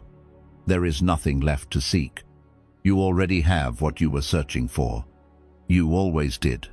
The mind, conditioned by years of striving, resists this truth. It says, that can't be. I'm still not enlightened. I'm still not perfect. I still fall apart. I still feel sadness. I still don't know what I'm doing. But peace doesn't wait for perfection. Joy doesn't wait for your mind to become flawless. Fulfillment doesn't come from eliminating pain. These things are not rewards for the future. You find them when you begin to look directly at this moment and say, what if? I already have what I need. You already have the breath. You already have the awareness. You already have the silence within you. You already have the capacity to love, to rest, to create, to heal. You already have the still point from which all wisdom arises. The journey was never about becoming someone new. It was always about remembering who you already are beneath the masks, beneath the stories, beneath the endless seeking. The teachings were never meant to give you something. They were meant to strip away everything that distracted you from seeing that you lack nothing. The meditation was never meant to make you more spiritual. It was meant to help you sit quietly enough to hear your own soul whisper, I'm still here. I never left. You are not a broken thing that needs to be rebuilt. You are a beautiful, ancient presence that forgot its own light. All your life, you've been looking out there through eyes trained to scan the horizon. You thought meaning was somewhere else. You thought God lived in temples. You thought peace waited at the end of some path. You thought worth was something you had to earn. But the greatest masters in history said otherwise. They pointed not to heaven, not to the mountaintop, but to the space between your thoughts, to the quiet watcher behind your eyes, to the breath you've been breathing all along. This is the final turn in the journey. Not outward, but inward, homeward, not toward more, but toward enoughness. This is the moment where the path begins to dissolve, not because you've failed, but because you finally see that you are standing on sacred ground, and you always were. The path was never taking you to a different place. It was simply clearing away the dust so you could realize you were already home. There's a story in Zen of a student who traveled to ask a master the ultimate question: what is the meaning of life? The master didn't answer with words. He simply poured the student a cup of tea. And when the cup was full, he kept pouring. Tea spilled over the edges. The student shouted, "Stop! The cup is full!" The master looked at him gently and said, "Yes, just like your mind, you are already full, but you cannot receive this truth because you are too full of your own seeking." This story is not about giving up. It is about waking up. Waking up to the idea that you are not here to add more. You are here to empty yourself of illusions, of not enough, of someday, of when I arrive. And when that emptiness becomes spacious, soft, open, you begin to feel what has always been here: a quiet joy, a quiet love, a quiet knowing that you are already connected, already whole, already held by life itself. You already have the strength to face what hurts. You already have the wisdom to guide yourself forward.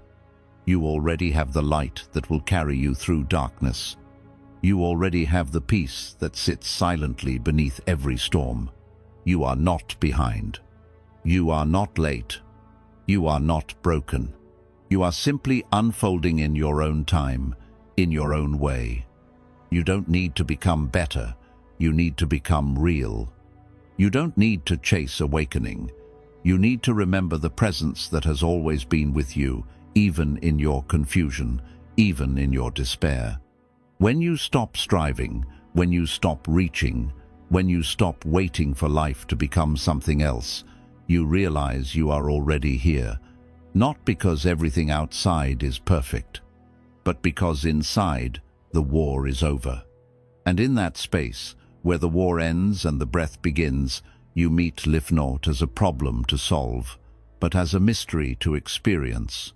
Not as a ladder to climb, but as a sacred dance, constantly changing, constantly offering, constantly reminding you, you are already enough. Not someday. Now. And when you live from that knowing, your life becomes something else entirely. Every small moment becomes a miracle. Every person becomes a reflection. Every breath becomes a gift.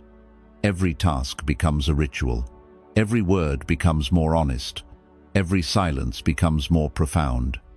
You stop waiting for life. You start living it, fully, consciously, lovingly, just as it is. Not because everything is easy, but because now you are no longer running. You are no longer lost. You have remembered. You have come home to your own presence, to your own breath, to the truth that you already have everything you were searching for. The most silent realization: you were never separate from anything. From the very beginning, we are taught to believe in separateness. You are this body, I am that body. You are your name, your story, your face, your past. I am mine. We are born into definitions, into labels, into borders and beliefs. We are told that the self ends at the skin, that we are individuals walking through a world of others. And while this may be true in appearance, it is not the deeper truth. It is not what the great teachers saw when they sat in silence and opened their hearts wider than thought. Buddhism, in its most sacred whispers, teaches that the greatest illusion is separation, and the most silent, powerful awakening is the one that shows you you were never separate from anything at all. Not from others, not from nature, not from the universe, not from peace, not even from the divine. All the walls were imagined, all the lines were drawn in sand. All the distance was a dream your mind painted, trying to make sense of a world it believed it had to survive. But in reality, there is no in here and out there, no me and not me. There is just this one field of being, endlessly unfolding, infinitely connected. You are not the wave crashing on the shore. You are the ocean, expressing itself as a wave. You are not a single tree in the forest. You are the forest becoming form for a little while. You are not just a human being trying to make sense of the universe. You are the universe remembering itself through a human form. And the moment this truth touches your heart, not just your mind, you begin to soften. You begin to return to the flow. You begin to live, not as an isolated self trying to conquer life, but as a living breath inside the sacred whole. This is not a mystical belief. It is a lived experience. You feel it in meditation when the boundaries begin to blur. You feel it in deep presence when you lose track of where your skin ends and the air begins. You feel it in grief when someone you love dies, and yet you still feel them in every sunset. You feel it in joy when your laughter fills the room and connects everyone in it. You feel it in nature when the sound of the wind speaks to something inside you that has no name. This is not magic. It is your original state, before thought, before ego, before fear. It is the place you come from and the place you return to. So why did you ever feel separate? Because the mind believes in identity. It says, this is me, this is mine, that is other. It creates borders to protect the illusion of control. It defines the self so it can defend it. And in doing so, it begins to see the world as something outside of itself, something to judge, to compare with, to fear, to fix, to dominate, or to escape. But when the mind becomes quiet, when awareness deepens beyond thought, something else arises. A sense that you are not behind your eyes, you are in the eyes of every being. That the breath moving through you is the same breath moving through the trees. That the space between you and everything else is not empty, it is you, too. This is what the Buddha realized under the Bodhi tree. Not just that suffering comes from attachment, but that attachment is born from the illusion of a separate self. And that when the self dissolves not in death, but in presence, what remains is not emptiness.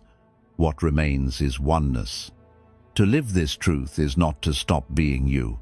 You still eat, you still speak, you still feel, but you live from a deeper place. You become like a wave that knows it is the sea.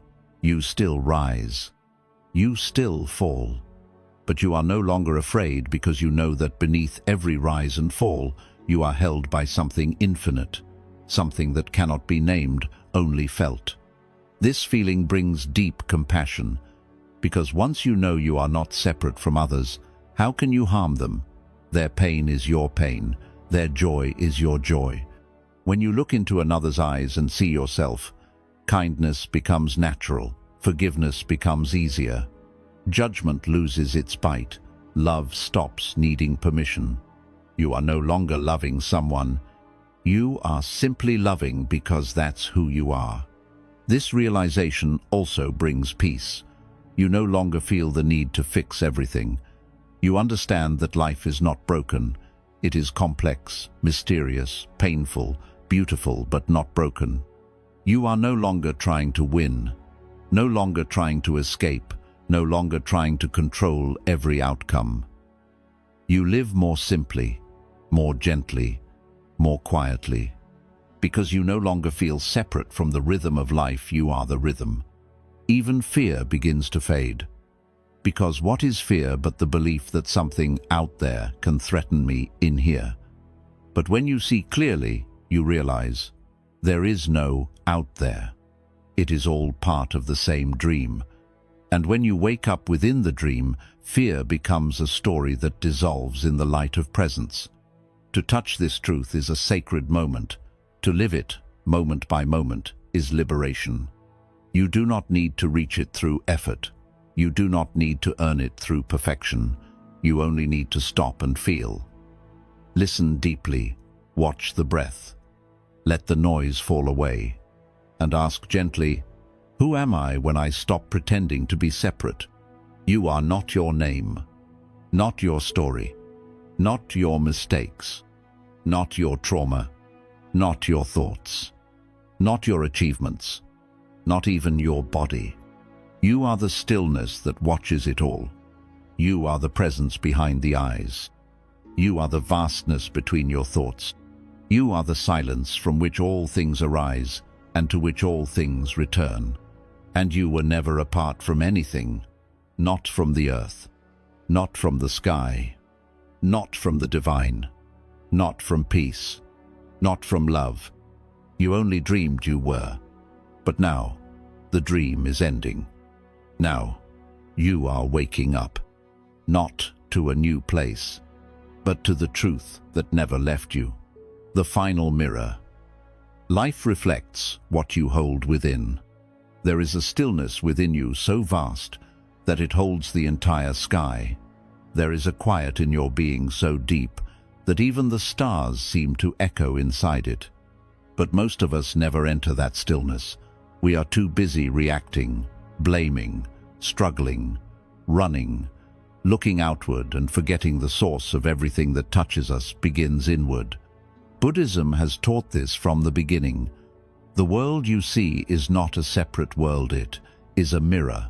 And what it reflects back to you is not truth, it is your own mind. It is your own beliefs. It is your own wounds. It is your own inner landscape made visible through people, situations, and emotions. The angry person doesn't just see anger in others, they trigger it, they attract it, they interpret everything through it. The anxious heart imagines threats where there are none. The bitter soul sees betrayal in every gesture. But the peaceful heart, it sees peace in places others would miss. The grateful heart sees miracles in moments the world calls ordinary. This is the final mirror. Life reflects what you hold within. When you finally understand this, not just with your intellect, but with your being, you stop trying to rearrange the outer world as a way to find peace. You stop thinking you can manipulate people or outcomes or status to finally feel safe or worthy or fulfilled. You start turning inward and ask the question that opens every door. What is the world showing me about myself right now? If someone's words cut you, ask why that wound is still open. If circumstances overwhelm you, ask what you are believing that robs you of your power. If people keep disrespecting you, ask what part of you keeps inviting them in, keeps saying yes when your soul screams no. If nothing ever feels like enough, ask what emptiness inside you is demanding to be filled. This isn't blame. This is radical responsibility. Not responsibility for what others do, but responsibility for how you respond, what you carry, what you hold, what you haven't yet healed. The world is your mirror, yes, but it is also your classroom. And every experience is a teacher. Every emotion is a lesson. Every conflict is a message. Every irritation is a signal that something inside you is asking to be seen, not judged, not punished, but seen. The mind wants to escape pain, to run, to numb, to distract. But pain is just the mirror saying, look here, this is where the work is. And the moment you stop looking outward and turn inward, you begin to shift what the mirror reflects. Because the truth is, the world doesn't change when you yell at it. It changes when you see yourself clearly, when you drop the story, when you drop the blame, when you drop the idea that everything outside of you has to bend so that you can finally feel okay inside. This is not an easy shift. It is humbling. It requires that you admit, much of what I experience is shaped by how I see. Much of what I suffer is maintained by what I carry. Much of what I chase is a reflection of what I think I lack. And once you admit that, the ego trembles because now you hold the power. And with power comes the need for responsibility. You can no longer say, they made me feel this way. You must now say, why did I feel this way? What inside me needs to be healed, loved, released? re-seen. And then the practice begins. You begin to watch, not others, not the news, not the chaos, but yourself. You watch your reactions not to suppress them, but to understand them. You notice your triggers not to blame others, but to trace them back to their root. You observe your patterns not to judge, but to untangle them. You take the mirror seriously. You start seeing every challenge as a reflection of an opportunity to evolve. You stop saying, "Why is this happening to me?" And you start asking, "What is this teaching me about me?" The work becomes sacred, because it's no longer about changing the world, it's about cleaning the mirror, removing the distortions, wiping away the fear, so that what reflects back to you is clarity, wholeness, and peace. And when the mirror becomes clean, something miraculous happens. The people in your life begin to shift, not because they've changed, but because your perception has. You start seeing the pain behind the anger, the longing behind the control, the fear behind the judgment. And instead of reacting, you begin to respond with compassion. You stop needing to win every argument. You stop trying to prove yourself. You stop chasing things that once felt essential but now feel empty. You become centered. You become whole. You become still. And in that stillness, life stops being your enemy. It becomes your ally. Because now you know, whatever it brings for your awakening. The people who annoy you, their presence teaches patience. The uncertainty around you teaches surrender. The heartbreak you carry, it teaches you to love yourself more fiercely. The mistakes you made, they taught you humility. The dreams that didn't work out, they redirected you to something better. It was never about controlling the mirror. It was about transforming what it reflects. And when you commit to that inner transformation, not as a one-time epiphany, but as a daily practice, life begins to soften. You begin to feel more aligned, more empowered, more present. Not because the world became perfect, but because you stopped projecting your wounds onto it. Because you started seeing things as they are, not as your fear paints them. Because you stopped trying to change the mirror and instead became the change you were begging to see. So, breathe. Stand still. Look deeply into the reflection of this moment. Ask not, "Why is this like this?" but, "What in me is asking to be seen, accepted, healed, or released?" And then listen. Let life speak. It has been reflecting your soul back to you all along. The river is not lost just because it wins. Embracing the non-linear path of awakening. In the silent forests of the soul, far from the paved roads of logic and timelines, there wins a path that does not follow straight lines. It twists, it doubles back, it disappears into fog. Sometimes it climbs, sometimes it drops into the unknown, and to the mind that demands certainty, it looks like failure. It looks like being lost. But look again. This is not failure. This is the nature of rivers. This is the truth of inner awakening. It does not move like a ladder. It moves like water flowing with the land, adjusting to the shape of each moment, bending where it must, returning when it needs to, and carving through rock with patience, not force. The river is not lost just because it turns. And neither are you. In the beginning of the journey, we imagine growth as a straight upward climb.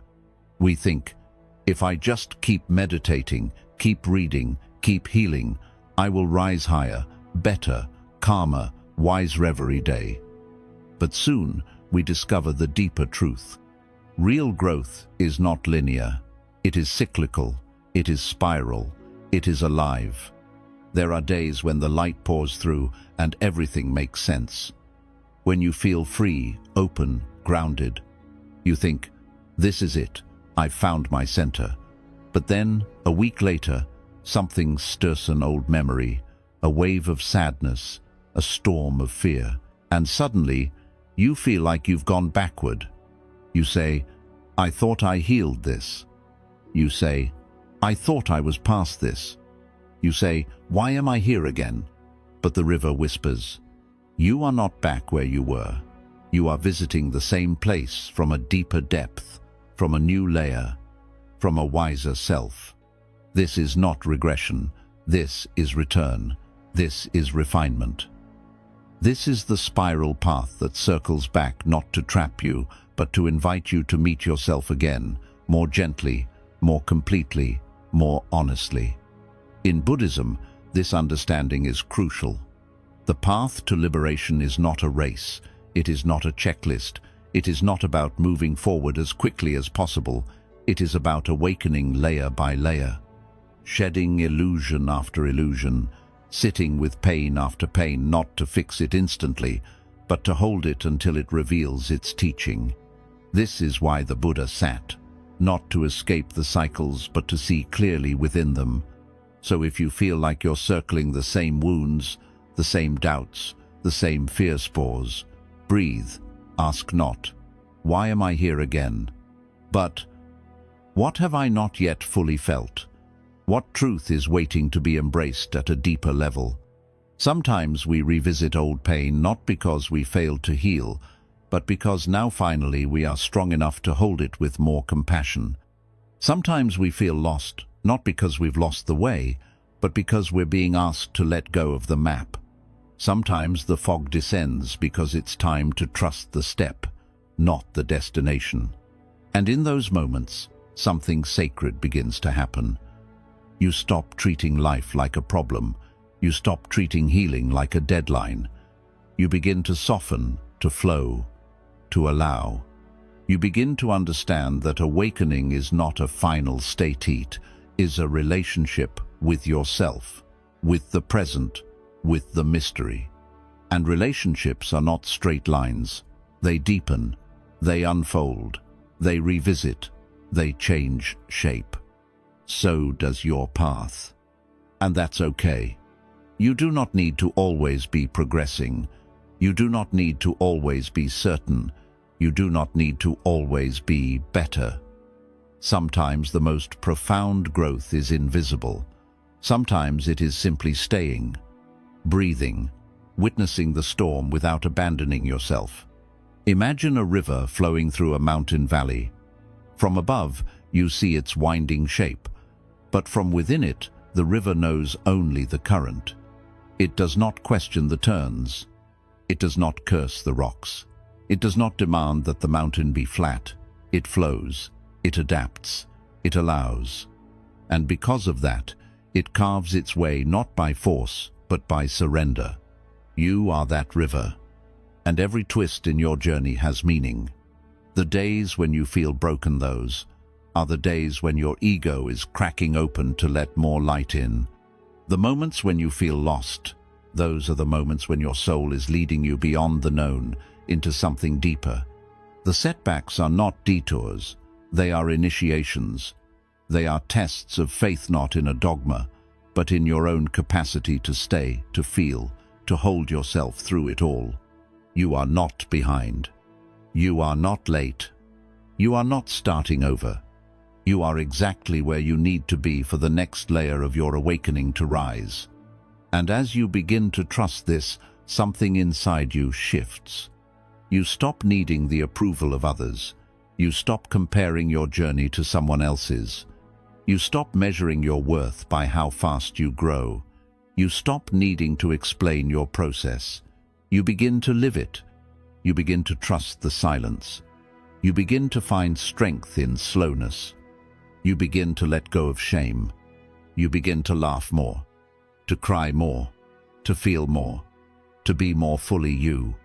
Not the perfected version of you. The present version. The honest version. The one who shows up even when it's hard. The one who falls down and gets up again, not because they're trying to impress anyone, but because they know, deep down, that their soul deserves their own devotion. And as you walk this winding path one day, without realizing it, you will look around and notice something beautiful. The river is not confused. The turns have not taken you away from yourself. They've taken you into yourself. You'll see that every season had its reason.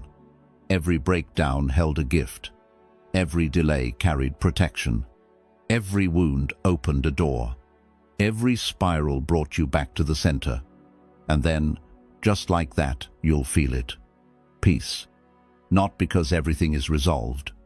Not because the path straightened out. But because you've made peace with the winding. Because you finally understand. The river is not lost just because it turns. And you are not lost just because your path is not linear. You are becoming. And that becoming is sacred. Let it unfold. The wisdom of slowness. Healing happens in silence, not in speed. The world will tell you that speed is power, that the faster you achieve, the more valuable you are, that success is found in acceleration, in non-stop motion, in never letting a single second go unfilled. But what the world calls progress, the soul often calls noise. And what the world rushes toward, the awakened heart often steps away from. Because deep healing, true clarity, and sacred transformation do not rise in speed. They rise in slowness, in stillness, in the quiet rhythms of nature, of breath, of being. The flower does not bloom faster because you shout at it. The tree does not grow taller because you pull its branches upward. The moon does not rush to fullness. The tide does not hurry. And yet, all of them become what they were meant to be. In this rushing world, slowness has become an act of rebellion. But in the path of awakening, slowness is not rebellion. It is return. It is the return to rhythm, to sanity, to life as it really is, beneath the addiction to urgency. Buddhism teaches that mindfulness, the heart of awakening, is born in presence. And presence cannot exist in haste. You cannot be present and hurried at the same time. One excludes the other. When you rush, you lose awareness. You become consumed by outcome. Your feet may be moving, but your soul is somewhere behind you, struggling to catch up. And so, the practice begins with this gentle invitation. Slow down. Slow down not because you're lazy, not because you lack ambition, but because you finally understand that rushing through life is a form of spiritual violence. It's a refusal to feel, a refusal to listen, a refusal to be here, and most of all, it's a refusal to heal. Healing never happens in speed. Healing does not respond to pressure. Healing is not a performance. Healing is like a wounded animal. It will only emerge in safety. And safety comes not from hustle, but from slowness. When you rush to fix yourself, to fix your pain, to become someone better, you bypass the most sacred parts of yourself, the ones that don't need fixing, the ones that don't need achievement, the ones that just need you to sit with them and say, I see you, I'm not leaving. In silence, the mind may panic at first. It may scream, we're wasting time, we're falling behind, we must do more, be more, move faster. But slowly, beneath the chatter, you begin to hear a different voice, a softer one, a wiser one, the voice of the soul, the body, the truth. And that voice does not speak in urgency. It speaks in whispers, in breaths, in still moments between the chaos. That voice will never rush you. That voice will never shame you. That voice will never push you to be anyone other than who you are right now. And when you listen to that voice, something shifts inside you. A peace arises that doesn't come from arriving but from allowing. A sense of rest that says, I don't need to get there. I just need to be here, and here is enough. But this is not what the world teaches. The world teaches comparison. It shows you people sprinting ahead. It tells you to match their pace. It calls rest laziness. It calls softness weakness. It praises burnout and celebrates exhaustion as evidence of worth. But none of that leads to awakening. None of that leads to freedom. None of that leads to love. In fact, the faster you run, the more likely you are running from something. From emptiness. From grief. From the voice you don't want to hear in the silence. From the pain you haven't yet felt. From the truth that maybe the things you're chasing were never what you needed. This is why slowness feels uncomfortable at first, because it reveals what you buried under motion. But if you stay, if you breathe through the discomfort, if you learn to rest in the slowness instead of resisting it, you will uncover what the fast-paced life has hidden. The peace that doesn't depend on outcome. The worth that doesn't depend on productivity. The love that doesn't need performance. The joy that lives in the simplest of things. The wind, the warmth of sunlight, the texture of your breath, the sound of your heartbeat. You'll find that when you slow down, everything begins to speak. The body tells you what it truly needs, not what culture says it should look like. The heart tells you who it truly longs for, not who society tells you to impress. The soul tells you what truly matters, not what the market says to chase. And life tells you, I was never trying to rush you. I've been here the whole time, waiting for you to notice. So you begin to walk differently. You begin to speak more slowly. You begin to listen with your whole body. You begin to let moments stretch open, rather than rushing through them to get to the next. You learn that what you once called wasting time is often the doorway to timelessness. You see that the people who matter are the ones who make you feel safe to slow down, not speed up. You realize that the dreams you had, if they require you to burn out, to rush endlessly, to live outside yourself, are not dreams. They are distractions. And so you let them go. Not because you've given up, but because you've remembered what truly matters. And then healing begins. Slowly, quietly, naturally, like dawn rising over a sleeping mountain, like spring returning after a long winter, like forgiveness softening the edge of old pain, like joy visiting you in the middle of doing nothing. This is the wisdom of slowness. It teaches you that life is not waiting at the end of a checklist, it's happening now. And the more you slow down, the more you notice it, the more you fall in love with it, the more you come home to it. Because your soul doesn't move in straight lines. It moves in spirals, in rhythms, in tides, in the shape of breath. And to honor your soul, you must honor its pace.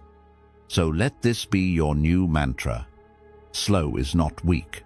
Slow is sacred. Let others run. Let the world chase. Let time do what it does. But you will move like water. You will live like breath. You will bloom in your own season. And in that slowness, you will find not delay but depth, not laziness but liberation, not failure but freedom. The deepest surrender. Let go of who you think you should be. There comes a moment quiet, sacred, often unnoticed, when all the striving in you grows tired, when the masks you wear to be loved begin to weigh heavy, when the noise inside your mind becomes louder than the world outside, and you feel it not with panic, but with clarity, a whisper from within that says, I can't do this anymore. I can't keep pretending. I can't keep pushing. I can't keep chasing the image of a self I'm supposed to be. That moment is not a breakdown. It is a breakthrough. Because that is the moment you begin to meet your true self, not the polished one, not the perfect one, not the one you try to become, but the real one, the quiet one, the one who has been with you all along, waiting for your surrender. Buddhism teaches that the root of all suffering is attachment. But one of the most dangerous attachments is the one we often overlook, the attachment to who we think we're supposed to be. You were told from a young age, be strong, Be successful. Be kind, but not too soft. Be humble, but impressive. Be spiritual, but not strange. Be beautiful. Be efficient. Be someone they admire. So you shaped yourself. You learned how to hide your mess, how to say the right things, how to shrink your sadness and inflate your confidence, how to present a version of yourself that others could accept. But in doing so, you slowly abandoned your own soul. Not out of malice, out of survival. You didn't betray yourself because you were weak. You did it because you thought it was the only way to be loved. And that's where the suffering began, not in your imperfections, but in your disconnection from what was real. You became a character in your own life, a performer, a fixer, a seeker of approval. But now, something deeper is calling you back. And it doesn't speak in the language of self-improvement. It speaks in the language of surrender. Let go. Let go of the performance. Let go of the need to impress. Let go of the story that you are only worthy if you become someone else. Let go of the voice that says, "I'll be enough when," because that voice never ends. It will chase you through every achievement. It will poison every success. It will haunt every quiet moment with the whisper, "Still not enough." But the truth, the beautiful, radical, liberating truth is that you don't need to become anyone else to be whole. You don't need to fix yourself to be loved. You don't need to earn your place on this earth. You already belong.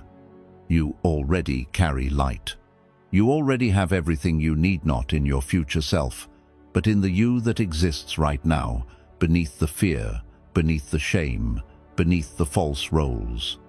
And the path back to that self is not found in foresight, is found in surrender. Let go. Let go of the image. Let go of the pressure.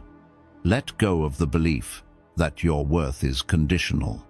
When you do, you may feel lost at first, because the identity you clung to, even if painful, was familiar. It gave you a role, it gave you a purpose, it gave you a mask. And when the mask falls away, you may ask, who am I without this?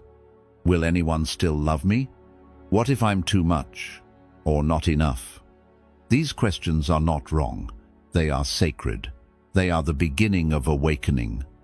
Not the awakening of a new self, but the rediscovery of the original one. The child within you who danced without asking why. The soul that felt the wind and called it a friend. The heart that didn't perform it, simply was. That is what you are returning to. And from that place, something beautiful happens. You no longer seek perfection, you seek presence. You no longer beg for love, you become love. You no longer ask, how can I be better? You ask, how can I be more honest, more kind, more free? And that freedom does not come from doing more. It comes from letting go of what is false.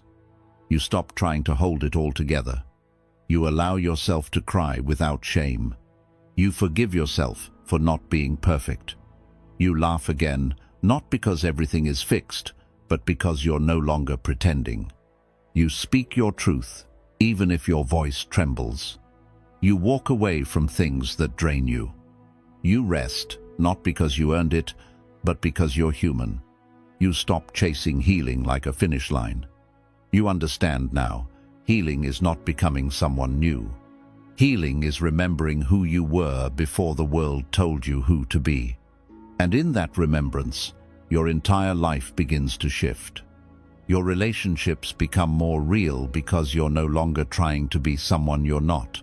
Your decisions become simpler because you're guided by truth, not pressure. Your mind becomes quieter because you're no longer debating who you should be. Your heart becomes lighter because you're finally safe to just be. And life becomes a little softer. Not because it's easier, but because you're no longer resisting your own nature. You've stopped fighting to control the wave sand, started learning how to float.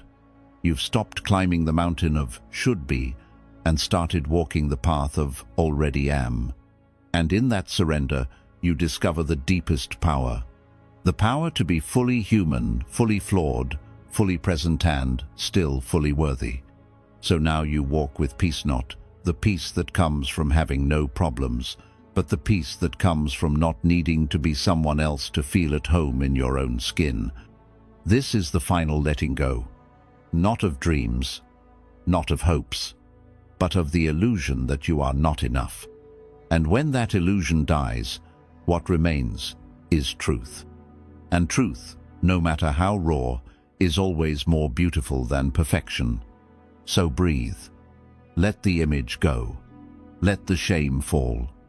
Let the pressure dissolve. You are not a product. You are not a brand.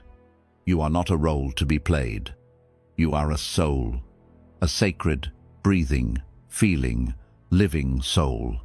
And your only job is not to become someone else, it is to remember who you already are. That is the deepest surrender. And that is your true beginning. The great unlearning, undoing the illusions that keep you in pain. There comes a time in every seeker's journey when learning is no longer enough. You have read the books. You have sat in silence. You have followed the teachings. You have repeated the mantras. You have collected truths like treasure stacked high in your mind, like a shrine to wisdom. And yet, something still aches. Something still stirs deep in your chest.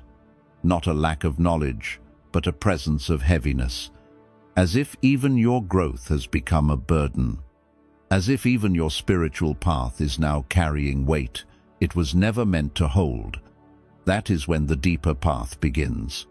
Not the path of learning more, but the path of unlearning. Because what keeps you in pain is not always the absence of truth, it is the presence of illusion. And no amount of wisdom can enter a mind still crowded with lies it hasn't let go of. Buddhism speaks to this not as a metaphor but as a living instruction. To awaken, you must unlearn the world. You must release not only your suffering, but the ideas that created it. Because you were not born in pain. You were not born in shame. You were not born broken. You were born whole. It was the world that taught you otherwise. It taught you that love must be earned, that your value depends on achievement, that failure makes you unworthy, that emotions are weaknesses, that silence is awkward, that rest is laziness, that you must become something greater to deserve peace. And because you were innocent, you believed it. You wore those beliefs like clothing, like skin.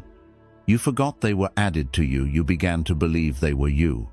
So you lived trying to prove you were worthy, trying to hide your wounds, trying to pretend, trying to chase a version of yourself that didn't even feel real. And what began as survival slowly became your identity. But now, you are waking up. And with that awakening comes a sacred task. Not to become someone new, but to unbecome everything false. This is the great unlearning. It is the process of returning not through addition, but through subtraction. Peeling away the layers that do not belong to your soul. Releasing the masks. Letting the lies fall like old leaves in autumn. It begins simply by noticing. Noticing when your mind repeats a script that was never yours. Noticing when shame appears not as truth, but as habit. Noticing when you speak words that keep others comfortable, while suffocating your own truth. Noticing when fear disguises itself as being realistic. Noticing how often your heart whispers no while your mouth says yes.